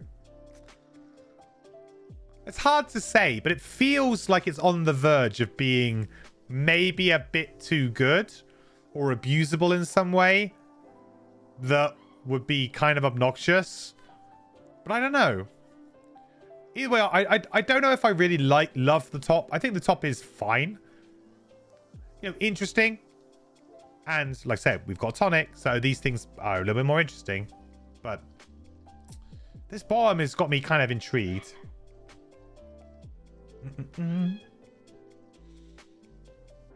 New effect, jacked, double strengthens. Take the best of 3 flips. Ooh. Yikes. All right, the other one is Molecular Hydroblast. Attack 5, range 3, consume ice, immobilize. Okay, well, that's very strong. It's very strong.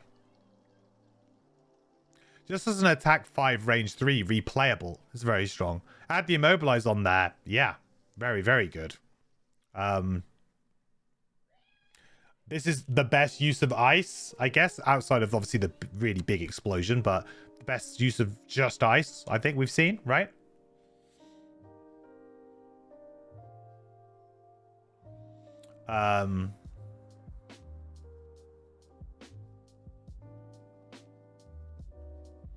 I mean, as a level 6, is this... Well, I don't know. I think as a level 6 is probably pretty much on par. It's maybe a bit vanilla for a level 6, but it's I think it's probably about the right kind of level where it needs to be. Like, it's strong, but it's around the kind of level that it should be. Always do need to keep in mind with stuff like the bottom is bless is weaker the longer it takes you to play a bless. Well, when you have strengthen, right, you can draw them a bit quicker. But yeah, it's fair. This level 6 just seems so much better. It's one problem with how mirrored certain cards are. It seems like with one level up is better on the top, is often also better on the bottom. Yeah, maybe some switching around of cards. I like, don't get me wrong. I think that base Gloomhaven has its own issues with this as well. I think this is a common issue, and it's a hard issue to solve, especially if you've got a card that you're really excited to design, or you've got something that you want to do. But I think that the problem is that, you know, you're gonna pair things that are like, ooh, kind of interesting to do with the class with something that is just raw power level good. It's always difficult. I say what the Ruin Maw did good was that the power level throughout all of the cards was fairly consistent. There was only maybe the odd couple of times when we identified like, oh yeah, this is maybe a bit more of a clearer choice. But even then, there was like, oh, this actually would work maybe better if you went and picked this card, or there was still some good reasons to take the other cards. Whereas this class, maybe just because it's more vanilla, and that's just unfortunately a bit of a pitfall of being a more vanilla, simpler to play character design, that you fall into these pitfalls a little bit easier, where it's like, well, this is not like bad, like this is kind of fun, and I like where this is at for the character's like idea. But then you pair it with a card that is just raw Gloomhaven power level, And that's very hard for players to not use, right? Also, perhaps Rumor came out about a year later than Brightspark. That's fair, you know. I'm sure that there's a lot of lessons learned.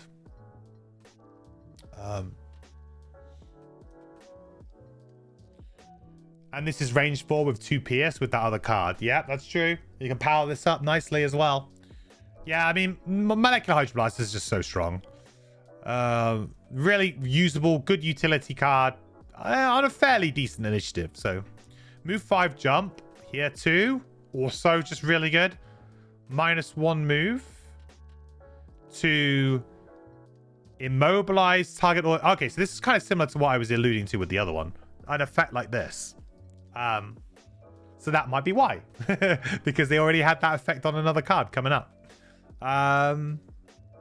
Yeah, I mean, again, this is... It's raw power level, right? You've given us a really big attack on the top. A really big, easily usable attack with potentially some control tacked on. And you've given us a really big move on the bottom. What you've done is you've basically given us the perfect Gloomhaven card that every player wants and needs to be able to complete the game. Good moves, good attacks, right? That makes it very hard to then go back and go like, oh yeah, but this works in this way with this thing. Like it just makes it very hard to pick a card like this against it, because it's so much simpler and easier for me to understand the power level, or any player to understand the power level, right?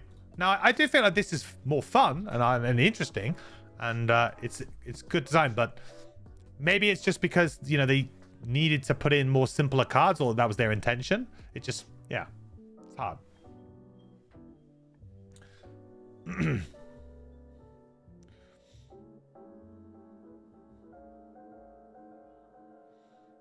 The Hierophant is more designed from the same designer. I might have to check that one out then, see how things have changed. Technically, shouldn't the dots be removed since it indicates separate options you can choose to not use? I think Rumor had that issue too. You mean the dots should be above the... I don't know, actually. Yeah. I'm not sure. Like I said, with these templating things, I tend to not jump to too many conclusions, because I'm sure the guys have figured that stuff out. So yeah, level 6 is a pretty clear choice for me. Molecular Hydroblast is just too juicy. Too juicy a card to pass up, really. Level 7, Astronomical Strike. Attack 2, consume light.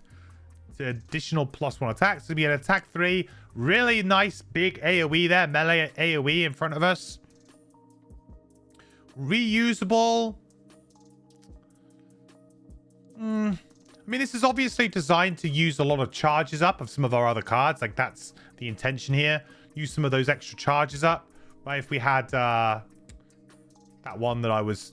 This one, right? I mean, although the extra target is sort of wasted here, because you're probably hitting all your targets anyway.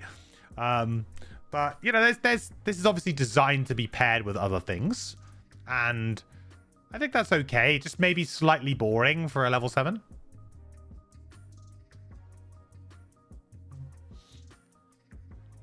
It's also probably good for fishing for elements. And that's a good point. Yeah, that's a very good point. So when you're similar to like a card like Crystallizing Blast, sometimes you got to play cards to just flip modifiers. That's fair.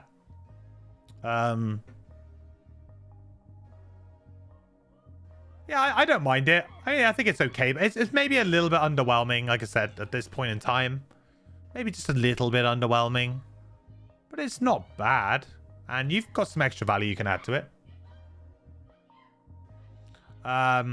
57 initiative. Yeah, rubbish. Summon Black Hole. 6 health. Range 4. Invisible. Adjacent enemies suffer 1 damage at the start of the turn. Pull 2. Oh, so this is kind of interesting. This is spicy, chat. The summon is considered an obstacle for the purposes of placement and cannot be moved.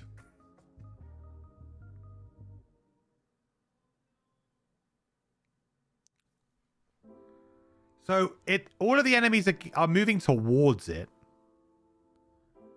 Or being pulled towards it. From range 4, they're being pulled towards it. And they're going to take 1 damage at the start of the turn. This is thematically very cool. Very, very cool. At the start of the turn. Yeah, that's a good point. Not their turn, right?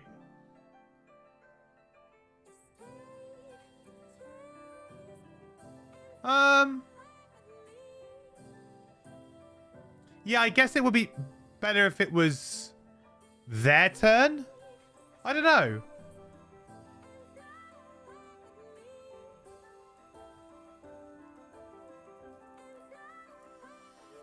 I think there was just an error, but it's supposed to just pull one target. Okay. Yeah. So it's like an attack 1. Range 4, they're just going to pull 2.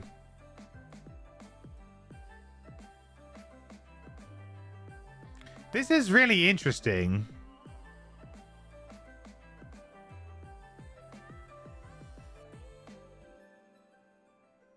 The cannot be moved thing is obviously very... You know, that stops you from doing any kind of shenanigans, right? I would love to be able to do some shenanigans and push this around a little bit with some other card, but that's a bit of a shame. Thematically, I really like the idea of you putting this kind of... this trap in the middle of the room that's going to constantly do damage. But the problem with something like this is how much damage is it really going to do? There's also a little bit of extra upside by the fact that it's possibly putting an obstacle in a good spot in terms of breaking up enemy positions a little bit. So in theory, it can kind of do a bit of defensive duty as well. But how much damage are we really expecting this to do? Let's say if we can get 2 or 3 enemies near to it, maybe they suffer some damage over multiple turns. I guess this could mount up to like 8 to 10 damage, like pretty reasonably when put in the right place in the right scenario, right? This is like the Void Warden's pole thing they get. Be damn sure where you place it. Yeah, you could waste it, couldn't you? Thematically, I really like the idea, though. I really love the idea of there being this thing in the middle of the map. It's kind of pulling people closer. It's doing damage. It's just being annoying. It's like an annoying spot for the enemies. So you can use it kind of defensively. Why is there a range on it? It's for the pull. So it's going to target one thing at range 4, pull 2.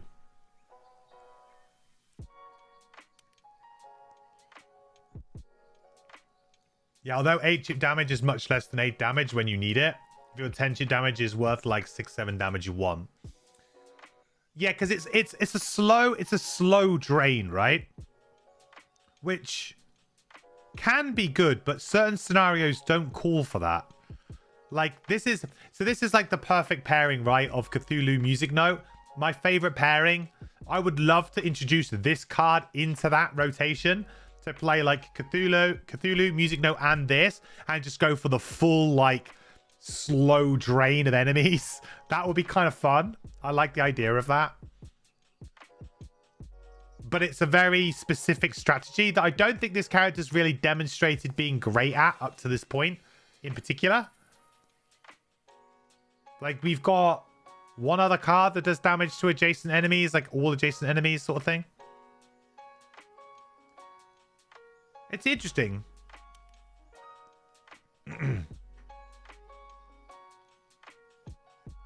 Not just slow, but sometimes it becomes redundant because you get the overkill. Yeah, that's also true. Perhaps it looks like it's doing something, but then maybe you just hit some guy with a bless. I guess the thing is your attacks are going to become pretty powerful with this character with the amount of blesses and extra bonuses and things that you can start to like kind of lather on as you go. So maybe this is going to be quite low impact. It's interesting. I love where the theme's at for this. I really like it. And I almost feel like maybe... I don't know, maybe this could be a lower level effect and be fine. Like, could this be a level... Could this have been an X card, chat? Like, could this have been an X summon? I think possibly it could have been. Or maybe at least like a level 2 or level 3 or I don't know, something like that. It doesn't feel very level 7-y to me because it's very like very much not, it's just going to sit there and it's not, it may do good stuff, may do bad stuff, may not do a lot at all, you know? Like it's very weird. think it could have been with a shorter pull. Yeah, maybe dial the range down a little bit. Yeah, sure. Like maybe let it pull 2, everything at range 2 or something. I mean, the idea, I guess, would be for you to summon it right in front of like your party, right? Just go from there. Nude. Like put it right in front of your party. Interesting. Very hard to kind of judge. Well, I mean, you can kind of judge this. I think it's slightly underwhelming, but I felt like this is a really good idea, and it just isn't quite. It's just not quite there, right? Similar to some of the other cards we've seen from this character, like with the loot goblin. I love the idea. I just don't think it's quite right. And maybe it could never really be right. Like, it's very difficult to make things like this and balance them. Because as soon as you make this, like, 2 damage, it's broken, it's OP, it's too good, or whatever, you know? Like, it's... Sometimes Gloomhaven, unfortunately, is a game of, you know, 1s and 2s, not 1.5s and stuff like that. Sometimes the actual definitive numbers that you have make it awkward. It's like the mind's weakness. It would be bad if it's +1 or much less playable at +1, but +2, suddenly it's like, oh man, it's so good, you know? Nourishing Formula. Heal 2, affect self and 1 ally within range 3. Consume 1 element to get +1 heal. Consume another element to get another +1 heal. If you consumed a small item during this turn, the ally affected by the heal ability may perform attack 3 and generate an element. Whew, that's a lot of words.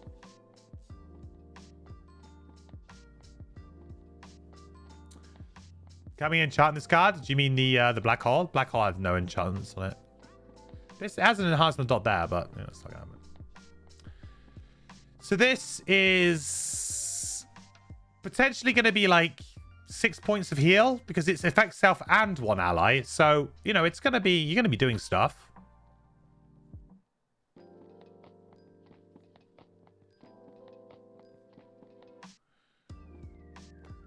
Again, another card that's like quite wordy and awkward in my opinion. It's very wordy and awkward, this, huh? Heal 2, target 3, attack 3, create element. It's pretty legit. It is. I mean, how often are we doing these small items though, I guess? I mean, we're level 7, so there's a good, you know, we're going to be pretty well off in terms of money and items at this point in time. Like, we've got a good selection of stuff to use, right?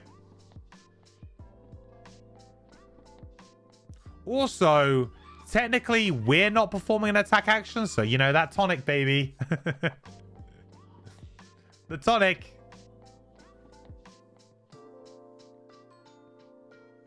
That's nice. Lots of heals are single. Me or allies are not me. Yeah. It is good that it's yourself and an ally. I think it's a good heal. And getting the attack 3, create the element on top is really very nice.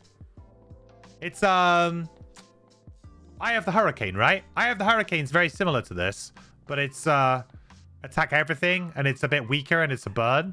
So it's like a lesser Eye of the Hurricane that's a bit more usable, a bit more flexible, and it's not burn. I've always liked the idea of Eye of the Hurricane. It just never really worked. It's not, the values just don't really work for me. Bit underpowered, bit too underpowered. So yeah, I think this is pretty decent. The attack 3 is the ideal thing here. Hey, if you're just doing this and this, it's just a good heal, which is probably underwhelming for like what you want to be taking at level 7. But this, if we can do this reliably, and there's those items that people have been saying in chat that are in Crimson Scales that allow you to like a charge small item. I like that. That could mean this is actually you can trigger this quite a few times during the course of the game. Then that'll be good. Really good. You think you're likely taking this just for the bomb. So move 2. Next 3 times you end your turn, perform the ability shown. So basically we're going to move. So on this turn, we're going to get an additional move 3. Then on the next turn, we're going to get an additional attack 3. On the following turn, we're going to get a shield oneself. What is it? Well, it's a free attack. You know, that could potentially end up being like, you can attack a bunch. You can attack an absolutely huge bunch, right?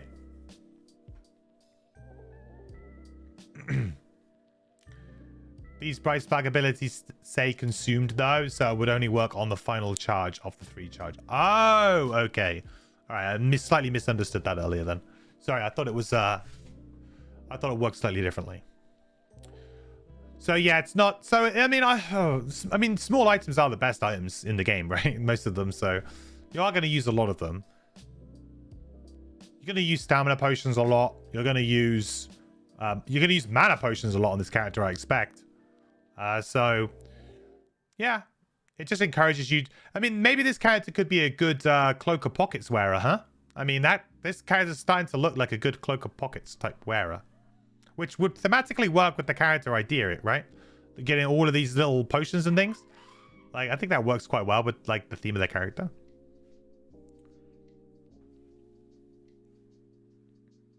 Crimson Scouts is very generous with small items early on. That's good. Well, as long as Cloak of Pockets is a thing, I think that is good. Cloak of Pockets has been very good. Nice. Okay, there you go. So I think if we can wear Cloak of Pockets and we can really use this kind of thing, it's gonna be great. Yeah, I agree that I think the bottom of this is also very strong.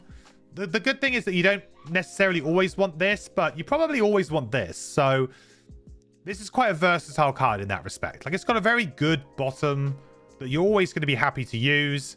It's got a pretty good top 2 that when you can activate it, you're going to be very, very happy about the activation. So I like it. I think it's good. Let's move on to... Oh, that was the 2 level 7s. Okay, so between the 2... I think thematically Black Hole is awesome. Just doesn't really work, unfortunately. But thematically, I love it. Really good idea. Just needs to be tweaked. And I can see the value of this just to try and flip more modifiers. This is quite reliable. And this could be a good way of upgrading one of your other older cards, maybe, that uses lots of these charges up. I'm not sure what the balance is of these charge cards versus non-charge cards is. So you'd have to probably work that out. But this could potentially be one that could replace one of the like earlier ones. And it gives you a really good set of 3 things, right? You think Astro has the better top, but you really like the bottom. Yeah, I mean, I think that's fair. I think that's fair. Critical Hypothesis. Attack 4. If your initiative is within 10 of the target's initiative, add stun, generate an element, and gain 1 XP. 16 initiative. Now that is pretty damn good. If we've got boots, we could potentially flex up to 26 if we wanted to. Or down to 6 if we were going to get really screwed by something, I guess. Unlikely that we would, though. 16's an interesting one. Against certain enemies, they're just going to dodge this a lot. But again, like the other card that we had, if we can reliably hit this, it's very good. It says stun, take it. Yeah, yeah, it does. At least it's a conditional stun, though, right? At least it's conditional. It's not something that we're always going to be able to hit.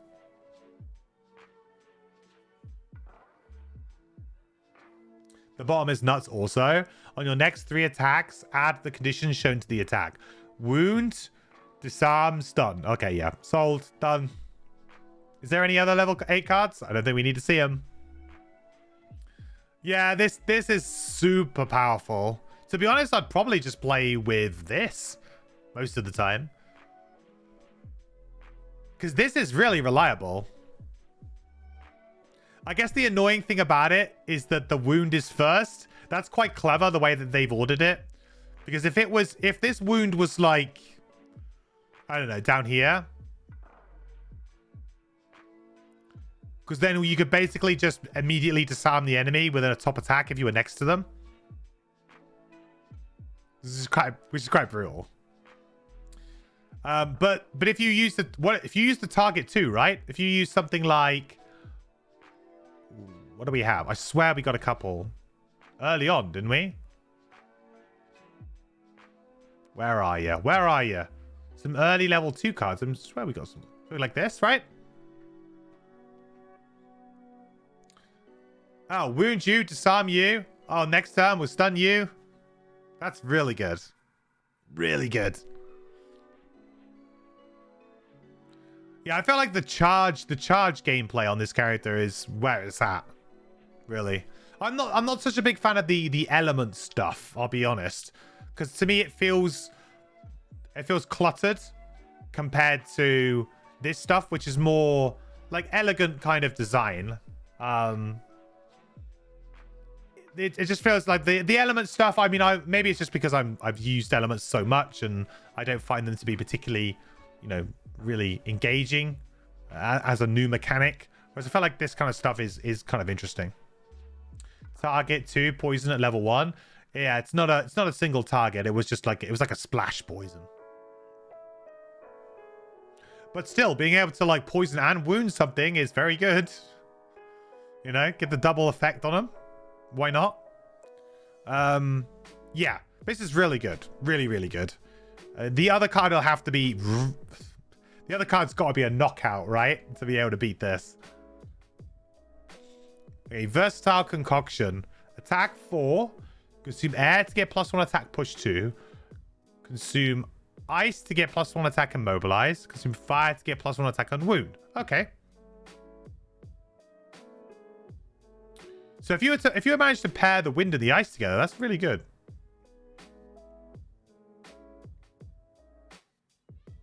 Really, really good, actually.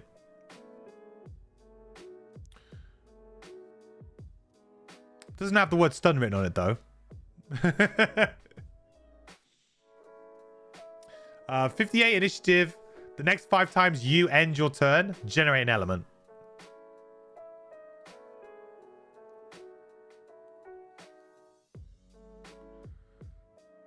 Let me get 1 XP. Fire, 1 XP. Another element. So technically we're getting 2. Then finally we'd get 3.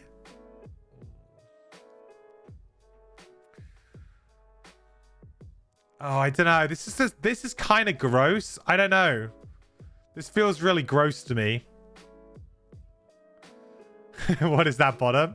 It gives you 9 elements over 5 turns. Yeah, it's... Like, it just feels really... Oh, I don't know. It feels very forced again. Forcing this kind of element strategy.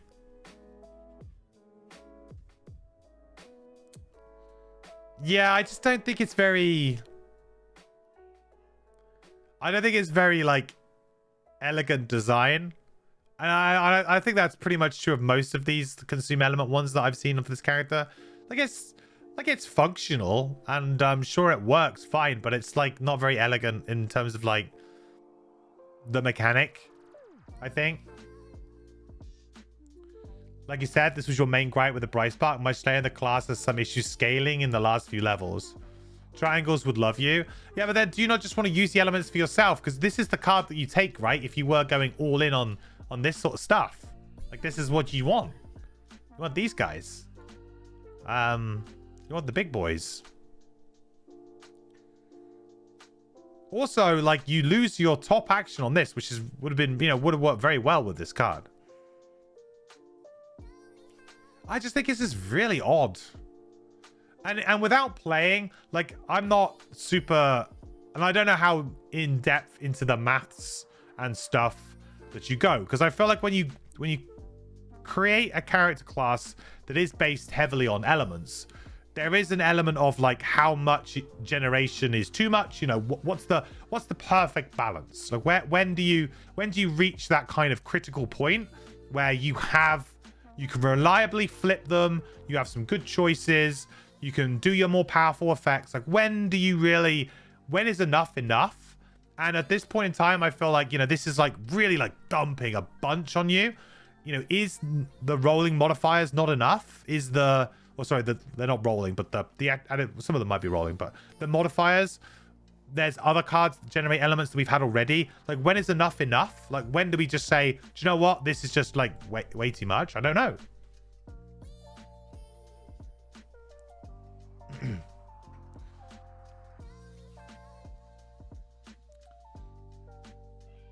Besides the level 5, do you even benefit much from multiple elements? You missed most of the level 1s. The level 1s do use the elements, but they're in like a subtly powerful way, but they're not particularly great. I would say there's a couple that are all right, but they're not. Yeah, I wouldn't say it's a cornerstone part of the class. And I think that's the point, is that like it hit level 5 and then suddenly it was like elements matter so much more to us at that point in time. And that, you know, instead of having that maybe slower lead in, it just felt like, it's like we were hit with Simulacrum at level 5 and we were not using elements up to that point, or very little, right? Just casually. So it just feels, yeah, I don't know. The element side of this character to me feels a bit forced. It does. And maybe that's because it's not the attractive way of playing that I'm seeing out of the character. I don't know. But the element side of this character in particular feels forced to me. Thematically, it makes a lot of sense. This is a magic kind of character, a mage, alchemist kind of character. So they're going to use a lot of elements. They've got all of that stuff going on. But it just feels like, I mean, this symbol is like freaking everywhere. It's on way too many cards. And yeah, is this just overkill? I don't know. This is also just incredibly strong. So again, you've put us in a position where one absolutely ridiculously strong power level card, very easy to use, versus some crazy batshit thing. I don't know.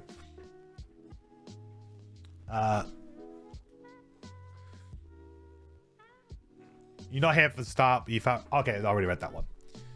Luminary is the most elegant element class in Crimson Scales. Okay, well, maybe we can take a look at something to do with that. All right, here we go. Level 9s. Here we go. All right, give us the goods. Elixir of Life. Place this card in one adjacent ally's active area and treat it as if they own the card. The first time you would exhaust, do not exhaust. Instead, restore half of your maximum hit point value, round it up, and recover up to 4 of your lost cards. And this is a permanent burn, cannot be recovered card. Cannot be recovered.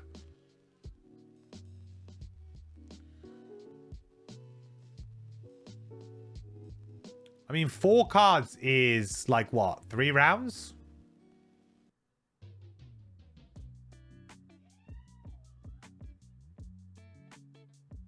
Yeah. Hey, Mike.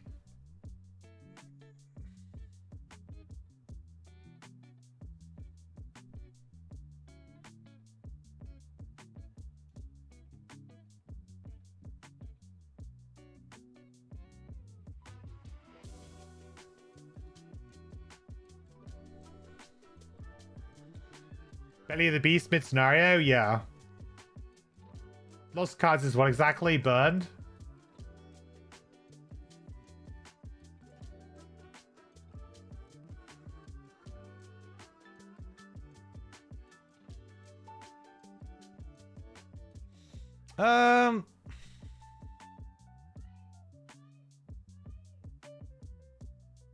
This is like one of those really hard to like measure cards, because certain characters would love this and be like, oh yeah, like let's go again, you know? Certain characters could really pop off and do something pretty crazy with this. But then it's going to be the first time that they would exhaust. So the chances are you're right at the end of the scenario anyway. So you've probably played your biggest, most impactful stuff already. So in terms of like story, like scenario narrative, how would you make this work?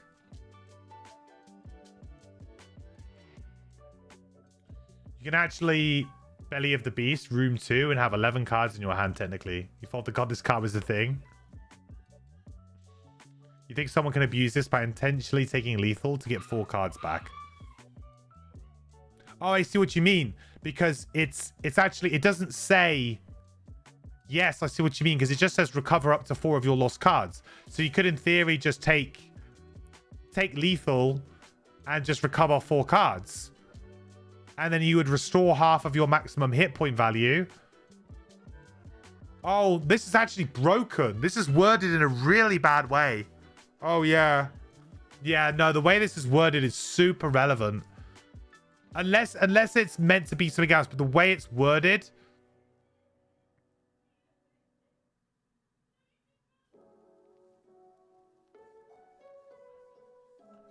It's super sketchy, but it's technically powerful, but it's very on point for a level 9. Yeah, Because the thing is, right, so the way that it's worded is really important here. Because the way that you would think that it would work, and I think the intention is that, you know, someone's got like no cards left, they die, and then you heroically bring them back to life for a couple of extra rounds, right? That's like the way that where my brain initially went with it. But when you actually start reading the text of the card and what it actually can do, it's the first time you would exhaust, right? So this could be at any point. You could have one card in your lost pile. Probably not a good time to play this, but you know what I mean? You could be at any point in the game at this point in time.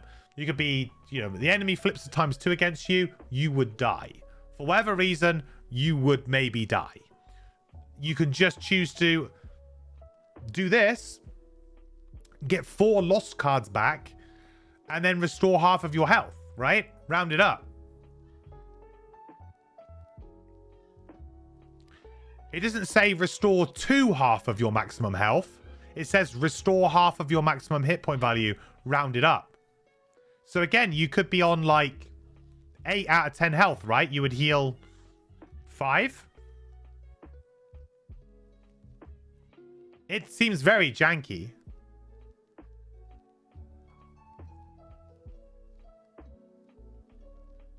Someone yelling in the background. Unfortunately, that's my streamer girlfriend who shouts a lot when she streams. Yes.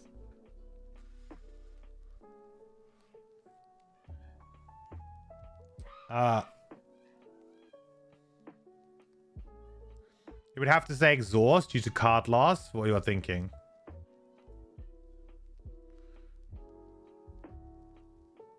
Final fight is actually playable. Yeah, it'd actually be really good with Final Fight. Yeah. This is one of those kind of level 9s that is broken, but it's broken in a different kind of way. It feels very much like this card would have to have a page of rules errata all to itself. You know?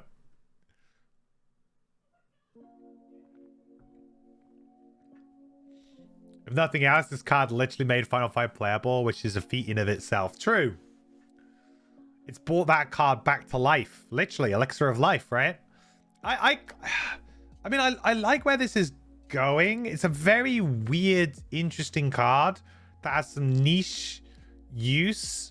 Fundamentally, it's kind of broken. Like, this is the kind of thing that would never ever make it into an official Gloomhaven character, like ever, because like I said, the rules errata for this would have to be like a whole page, so it would never, like, it's far too fiddly and there's far too much gray area for interpretation or room for abuse of it that it would ever make it to be an official card. But, you know, that doesn't mean you can't make fun cards for, you know, for people to play with, right? That do interesting things. It's kind of like the point of community classes. So it's very interesting. I have to feel like the intent was more to give somebody a second chance at life, not let's abuse this one card. I mean, maybe I'm wrong. Maybe they honestly just wanted to find a way to abuse certain cards and so have like this really kind of cool combo. I don't know.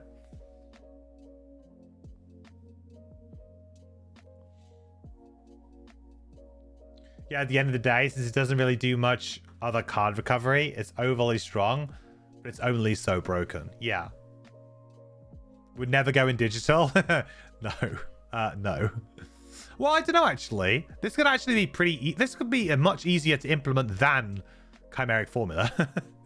Right? Because it is literally just bringing someone back to life. Then there's the bottom of the card. How is that level 9 worthy? Okay.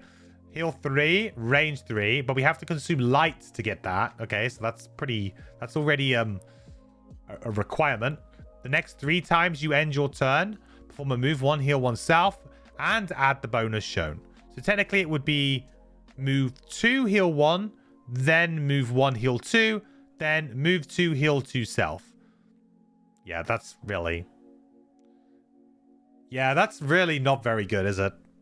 Compared to the fact that we had one that was like strengthen, bless, shield, heal 3. It does feel like it replaces Elixir bottom though, right? Kind of helps replace Elixir bottom in some way. But I mean, Elixir has moved too, right? So maybe that's even better actually. Right? At some points, don't know. Yeah, I agree. I feel like the top of this card is like an experiment, potentially gone wrong, potentially gone right. Really depends on the intent of the designer. Like, were they trying to like, yeah, I just wanted to print something super busted and just let people just find ways to abuse it. I don't know. If that was the intent, they've probably achieved that. And the bottom is, yeah, pretty throwaway kind of effect for level 9.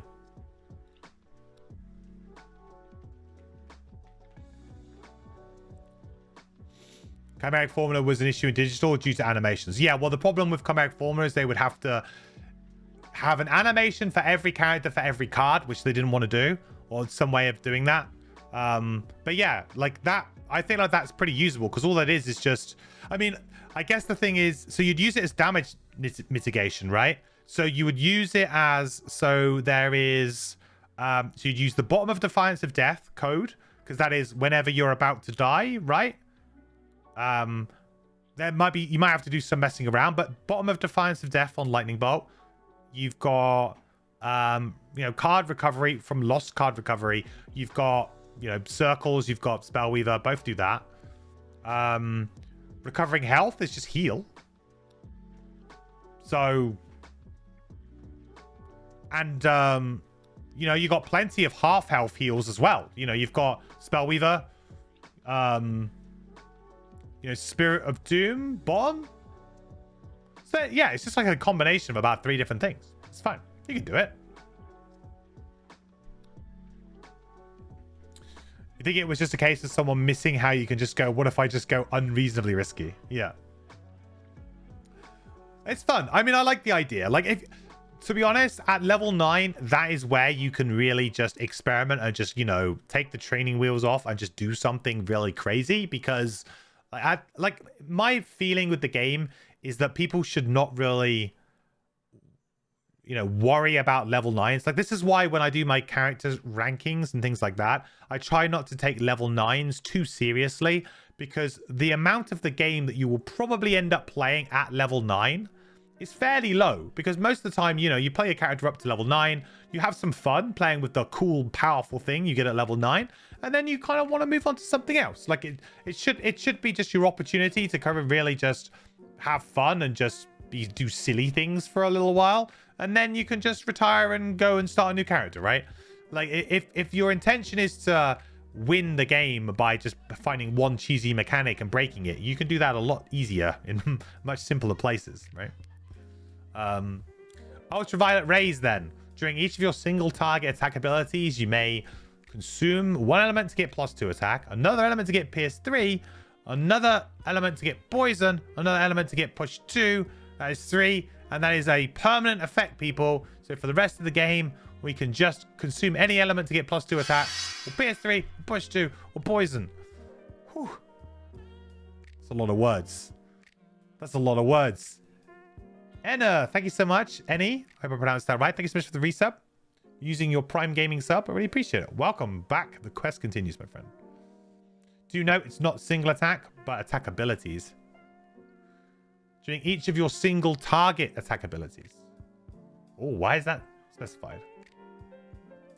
Yeah, but then what happens if you... Oh, so if I was to change a single target... So if I was to use Volatile Bomb, I'm guessing it wouldn't work. Or if I was to use Long Spear, it would specifically change it into a multi-target. So this would not trigger, right?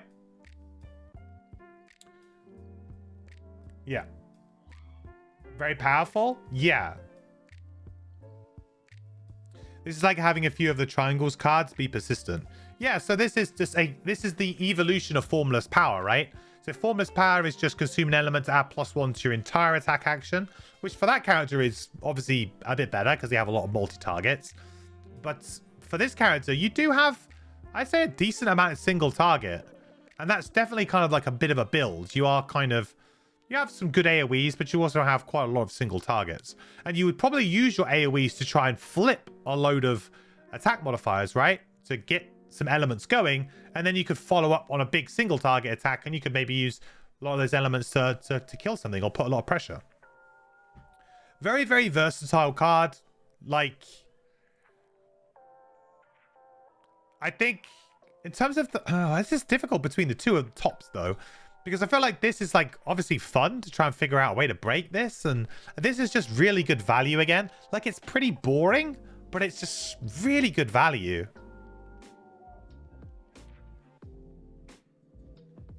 You love a level 9 card giving you 3 XP. Well, you know, sometimes you got to get them perks still, you know? You guess this is where making 3 elements in a turn becomes worth. I think a very simple... versatile concoction straight into ultraviolet rays. See, this is the problem that I'm having a little bit, though, is judging that balance, right? Like I said before, how many elements is too many elements? I honestly don't know. Like, could we support this pretty well just with our general attacks and just playing normally? Or do we actually need some kind of supercharged generation machine to be able to start to get good value out of these kinds of things? The answer is 7. Okay. Always 7. So it's just difficult. The bottom of this card, though, move 2. I'll be honest, I'll probably ignore this. Move 2, create any 2 elements. Now that is probably more worth it for this kind of build. Because then you can start doing, you know, this thing if you wanted to. Right? Pretty good. That gives you some really good effects there. You've got this if you wanted to go for it. You got... what's the other one? There's another one. This one. You got this one anyway, which is like extra attack and disarm. You know, that gives you a setup for elevated chemicals for a disarm. In 1 turn. It's pretty good. Yeah, you can just keep trying to spam the 2 big attacks between level 5 and level 8. Yeah. And hope your attack modifiers help sustain that. Yeah.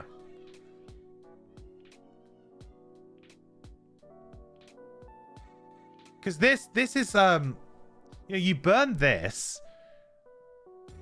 Then you just kind of, I don't know. It just feels like maybe you wouldn't actually use it as much as you would.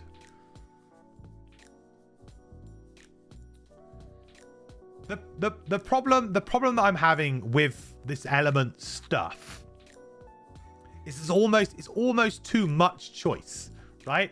It's almost like, oh yeah, you can spend an element here to get, oh, you can spend an element here to get +2 attack, but if you don't spend that element there, but you make that element a wind element, you can actually make it just +1 attack, but then you get the push. Is that better for you? Well, I don't know, but oh yeah, but don't worry about that, because you could just get 2 elements instead, but then you get the +2 attack and you can get the push too. Okay, but what do you know what I mean? Like, there's almost like this way, like I can imagine, like, triangles can get very brain burnery because you're trying to work out, like, I need to make this element to use this, to make this, to use this. But then usually what happens is that when you get all of your elements, you just go, cool, simulacrum, boom. There we go. We have a really cool simulacrum turn. Feels awesome. You don't have to worry about it too much anymore, right? Whereas this is just like, oh, I can get +1 attack if I use it there, but I can get +1 and a push if I go there, but then I could actually get more if I use this top, like, you know? It's like almost there's too many choices for what you can use the elements for, and they're all incredibly similar. Like, they're so similar that what am I, like, how am I supposed to decide that, right?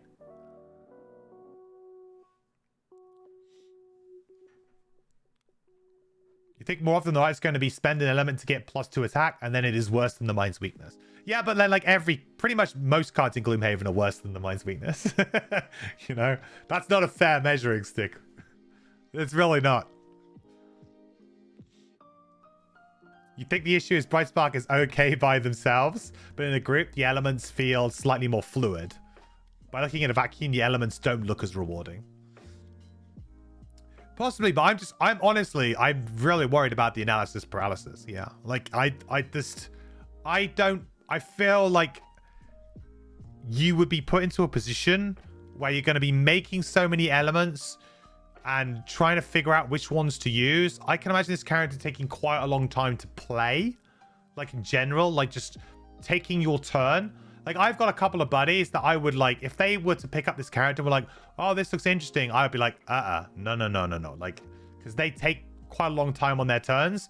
They work a lot better if they can have a plan and they can work to that plan.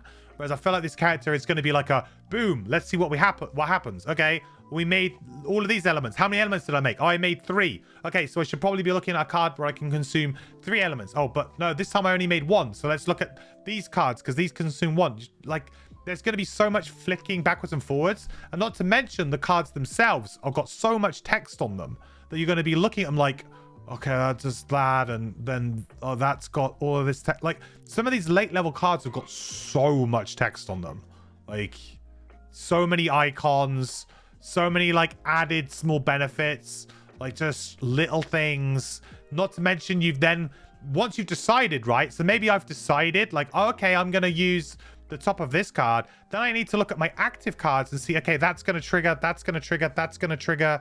Like it actually, for a character that went from being quite easy for new players to learn, they've just like basically just exploded from level 5 onwards, the depth of like options of different things that I don't think it's for much benefit either. I feel like it's just giving people way too many similar options, right?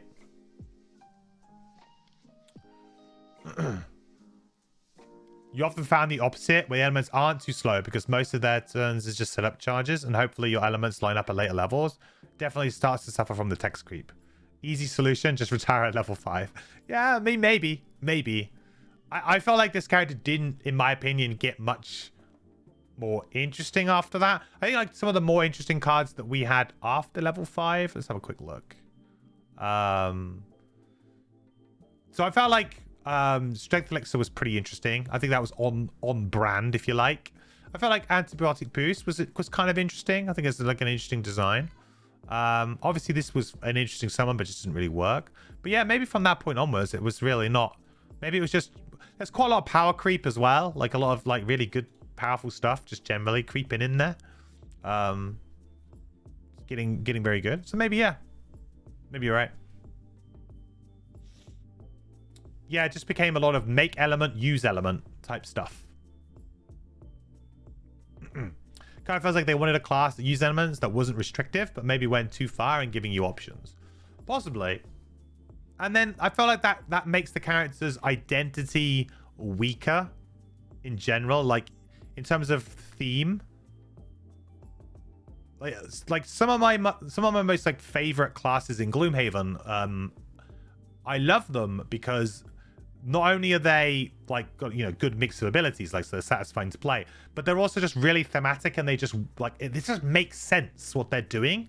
Whereas this character, a lot of times I'm like, I'm not really like getting that feeling. Like a lot of the times I'm just getting feeling like, oh, this is like functional, but is it really like making sense with like the character or anything? Like I mean, maybe we were spoiled a little bit with Ruinmaw because obviously a lot of time has gone into that character, and it's a lot more further along, you know, and it's been looked at a lot more. But that character, like from card to card, everything kind of made sense. I felt like I had a direction with what I was doing. I felt like I understood like what the theme was. I understand like what thematically each card brought to the table, and the flow of the character seems very interesting. Whereas you look at something like this, I felt like we're just stalling out, and a lot of the cards just feel kind of filler.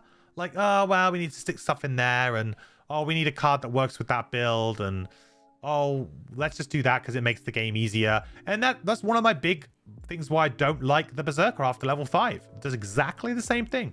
Berserker does exactly the same thing. After level 5, from level 5 onwards, we're just going to give you just good value stuff.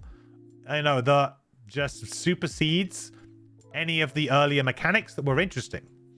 And I mean that's fine. Sometimes I guess characters can't, maybe it's hard to progress that up. I don't know.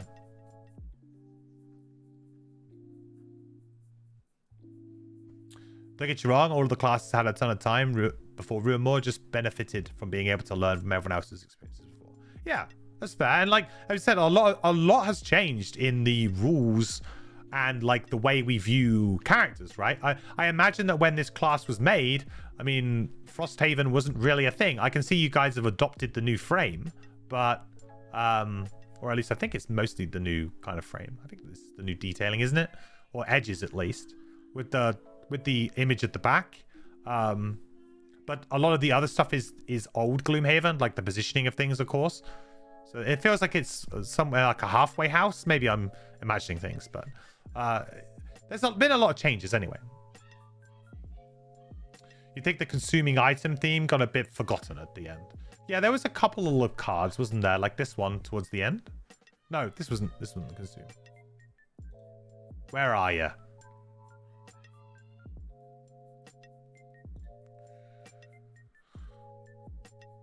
Yeah, maybe you're right. Well, there was I swear there was another high level card though.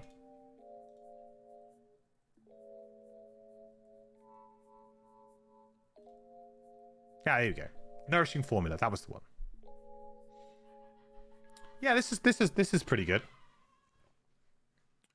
But that's another slight sub theme, I guess, that this character had that just didn't really quite come through.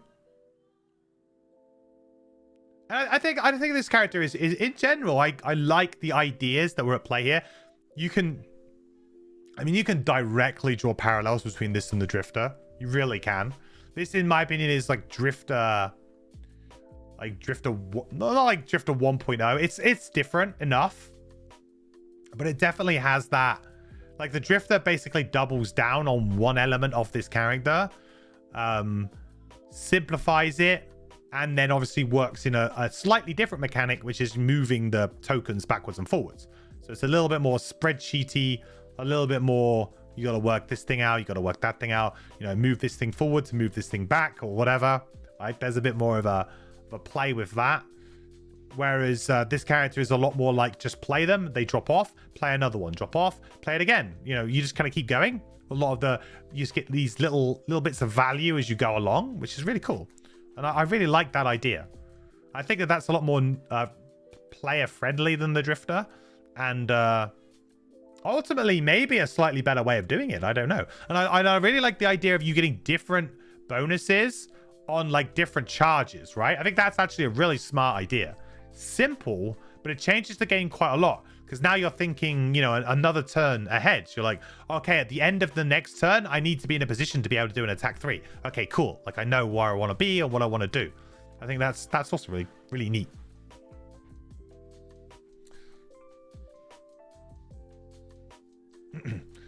Drifter doubles down on Build-A-Bear, where this doubles down on Toolbox overall.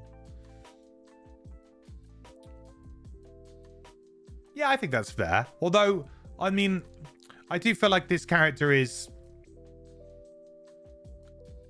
maybe more geared towards damage with a little bit of support on the side. Whereas I feel like maybe the Drifter might be a better hybrid, if that makes sense. I don't know. I mean, you get cards like this, though, that might change my mind, but I don't know. I feel like the Drifter is going to be quite a nice hybrid character in general. Whereas this character, I feel like the strength of this character is attacking. And the other stuff is a little bit kind of to support the attacking, right? and a lot of the healing is self-healing too.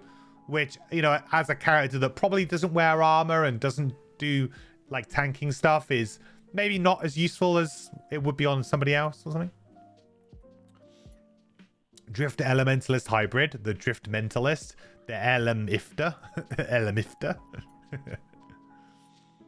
Fun fact, Drifter is the perfect playtesting class because it basically numbers the class. Everything it does can be numerically valued. Yeah, I can see that. That's why it's the spreadsheet class, right? That's definitely my feeling with it. And I think that the Drifter will probably end up being my hot pick for one of the strongest characters to come out of Frosthaven will be the Drifter, just because of the ease of play and just the fact that it's very, like you said, very easy to measure how well it's doing. And people will have good early success with the character, and it'll become a little bit of a favorite because of that. And I think that people will really like it. You can't wait for the unlocks in Frosthaven. Yeah, I mean, you can only imagine where they're going to go with it, right? They're going to be crazy. You have to think. You have to expect that some of them are going to be absolutely crazy off the wall. I'm waiting for there to be like a really bad class, because I don't think I've ever seen one. Like I've never seen like community made ones or anything. Like I've never run into like one where I just think it's bad. Like most of the time I just I kind of think that it's just not for me. I've never gone into saying anything like, but at some point you gotta feel like we gotta, you know, they can't keep hitting out hits every single time. And although certain, like for example the Gemini, I don't think that's really a class that I'm particularly interested in. But I can see how other people could be. So, I don't know. There's a ton of bad community-made ones. I'm sure if you went looking, you could find them. Yeah, sure.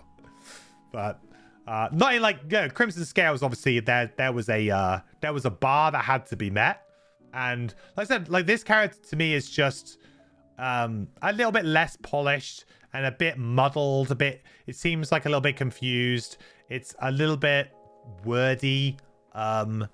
You know, I personally really like more elegant designs.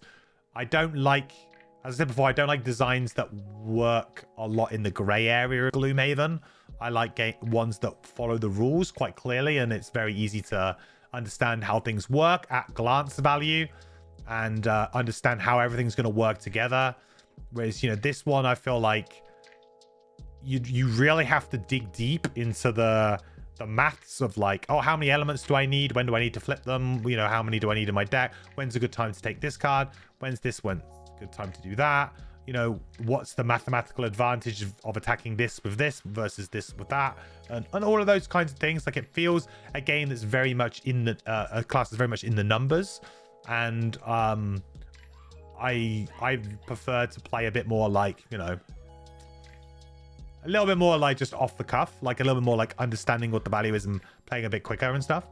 So it's a very functional class. Like this is very, very functional, and some people are probably going to enjoy playing it, especially some of the early level stuff. I think that seems very good.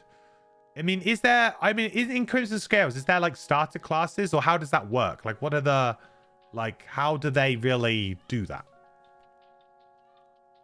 There is? Is this one of the starters? Or is it like Brightspark is considered one of the less complex Crimson Scales classes per the website. Well, I mean, honestly, it doesn't add any new mechanics, really, does it? It doesn't add any new mechanics. They're all just existing mechanics, just kind of repurposed. I guess this is the only new mechanic, but it's very straightforward. Like, it makes complete sense. You gonna show me? Is it on there? Is it on the website or whatever? Maybe if I go to like,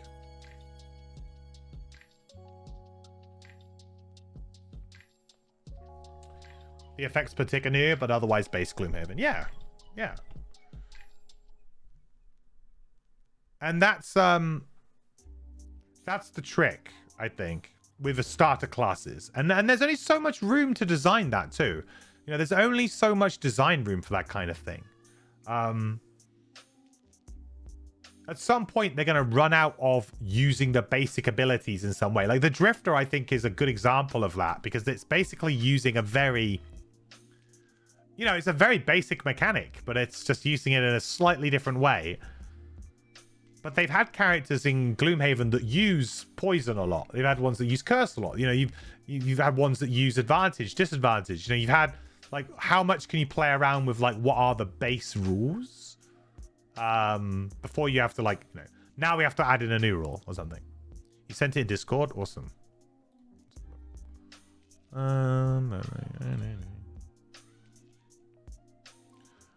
Right, so it's a group.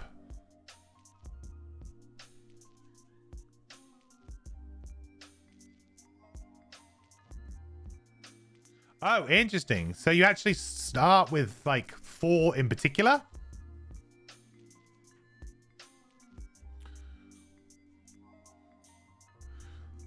Interesting. 1 of 5 starting parties. So this class would have been in the Explorers and in the Trailblazers. Okay. Are they all in 2? Yeah, it looks like they are.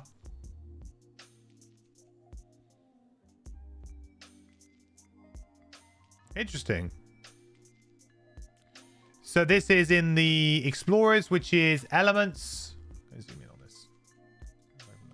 Is that going to be bigger? Yeah, okay, good.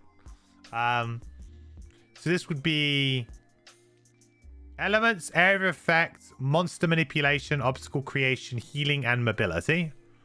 Or Trailblazers, which is delayed damage, protection, elements, area effect, support, and healing. Interesting that this is one of the more simpler classes, but yet it's in the not in the simplest grouping. But I guess it's just a case of making sure that the classes work well together. So is that more of a problem then? Interesting way to do it. Not sure. Yeah, I mean that was kind of going to be my question. Like, is there a bit of a problem then with certain classes being? I was saying earlier, the beauty of Gloomhaven, right, is that you can play any character with any other character, and in theory, everything should work. You have good pairings and bad pairings, but in theory, you can make anything work. Is that a bit more prevalent here? Like, would you say that in this particular expansion, the characters have been designed a little bit more focused around something? The 5 groups are fairly synergistic, but were they picked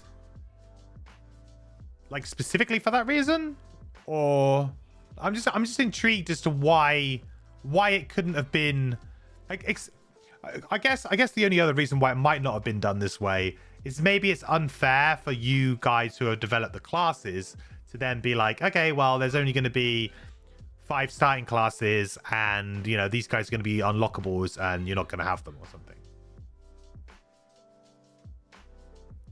They were tried to average out the groups. What? So you don't have maybe too many powerful classes together? Is that it? Is that because there's maybe a bit of a power creep?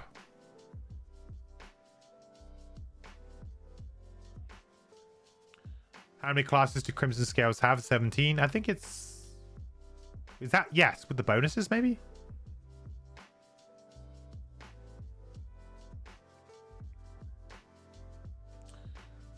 $14 if you count add-on. Oh, okay, sorry, I thought it was like 14 and 3 add-ons or something.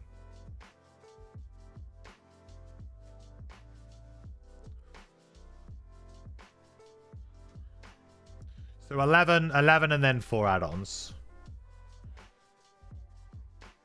I think it's an interesting way to do it, to give people kind of like suggested party comps. I mean, it's obviously counter to what normal Gloomhaven would be, but also it kind of possibly gets around some of the bad setups.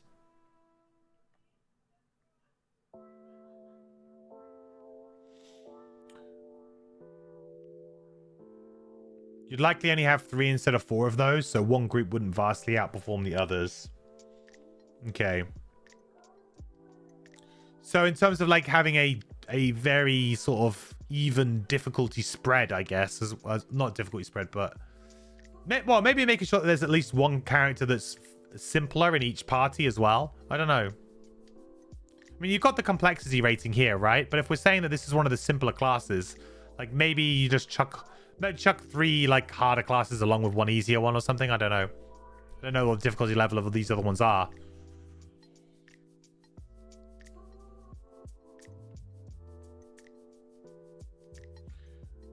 Hierophant and Starslinger cover 4 of the 5 groups.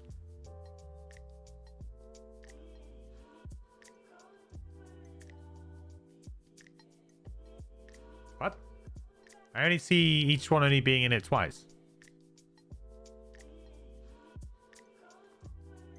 Which one's in 4 of the 5? I'm not seeing it. Spot the difference. Oh, you meant together. Okay. The 5th group is the hardest, mostly because it doesn't have much healing and relies on self-sustain. Okay. At the end of the day, you can always just house rule people picking anything they want. Just trying people balance pies is fine. Yes, yeah, I mean, absolutely. It's a fair point. It's just an interesting way of doing it, and I thought maybe it was more of an indication of you know, like certain power level considerations. Because when you've got a community and they're balancing it, you might have a class that's like a really interesting idea, something that's really exciting, and they've got a really cool mechanic, but perhaps it's quite powerful. But that doesn't necessarily mean you want to can the class just because it's got a powerful mechanic, because it could be really fun, thematic, and it could work really well in the general idea, right? Might be very hard to balance, but if you were to put that alongside maybe a couple of characters that weren't so strong, or could maybe, you know, just kind of back off a little bit, then that might be a bit of a fairer way than somebody just kind of, you know, you could give more of a balanced gameplay experience rather than just having like, oh yeah, everyone just play that one, right?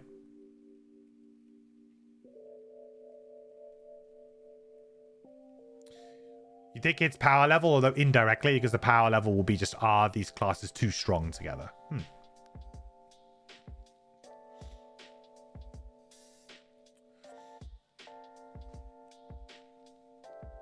Interesting. Well, I think I mean, I like the idea of doing something like this. I think it gives people a bit more of an option to do. It clearly is I think it's a consideration that I don't think you would see this in Gloomhaven.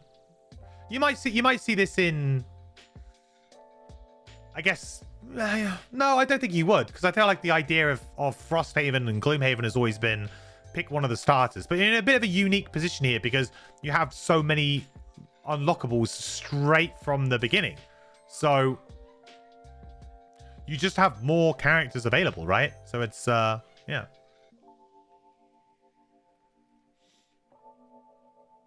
There's also some rewards based on what your starting party was later in the campaign. Oh, okay. So it is a bit more important maybe to stick to these then. Like, so the whole like house rule thing might be a bit awkward if you wanted to also follow up on that rule. Seems reasonable. Right, well, I think we looked at all of the perks and stuff here too, right? For this character. So I think we can pretty much summarize the Brightspark now. You know, I think it was like I said, I feel like it's a character that has some good ideas, and there's definitely the bones of a good class here. And in fact, up to like level 5, I think it's actually quite a fun kind of interplay between what it is that you can do.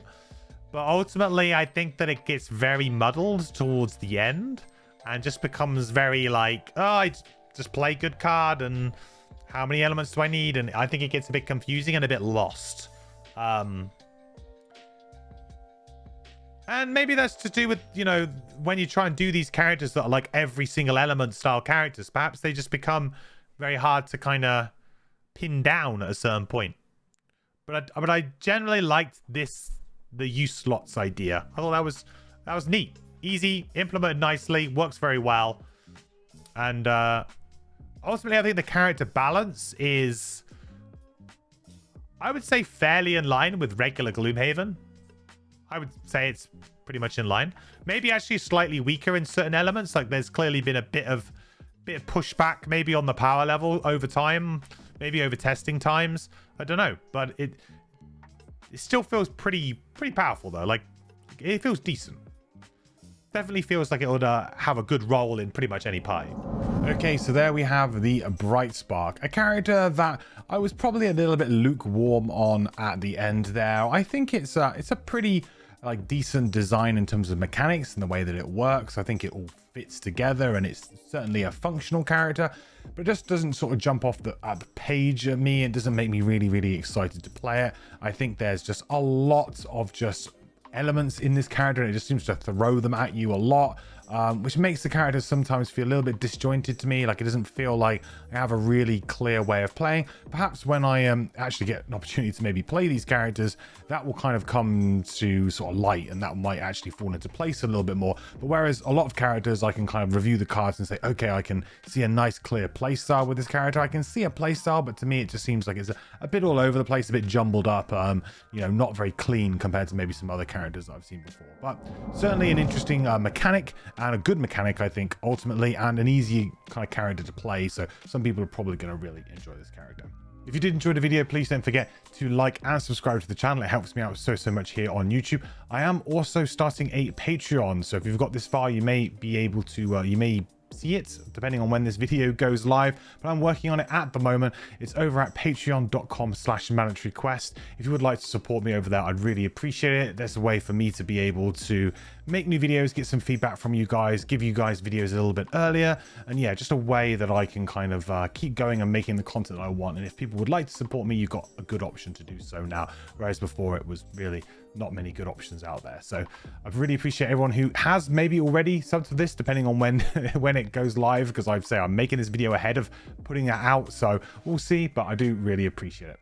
Don't forget to head over to twitch.tv/mandatoryquest if you would like to catch one of these sessions live. We do these on Wednesdays at the moment, and we'll continue to do so really until we get into our Jaws of the Lion content when that comes out for Gloomhaven Digital. But apart from that, thank you so much for watching. I will catch you in the next video.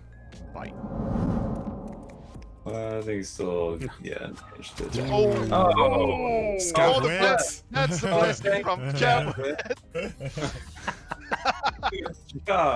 That's the blessing from. Isaac, at this point, can we get your approval to add an additional attack modifier deck for allies in the digital version?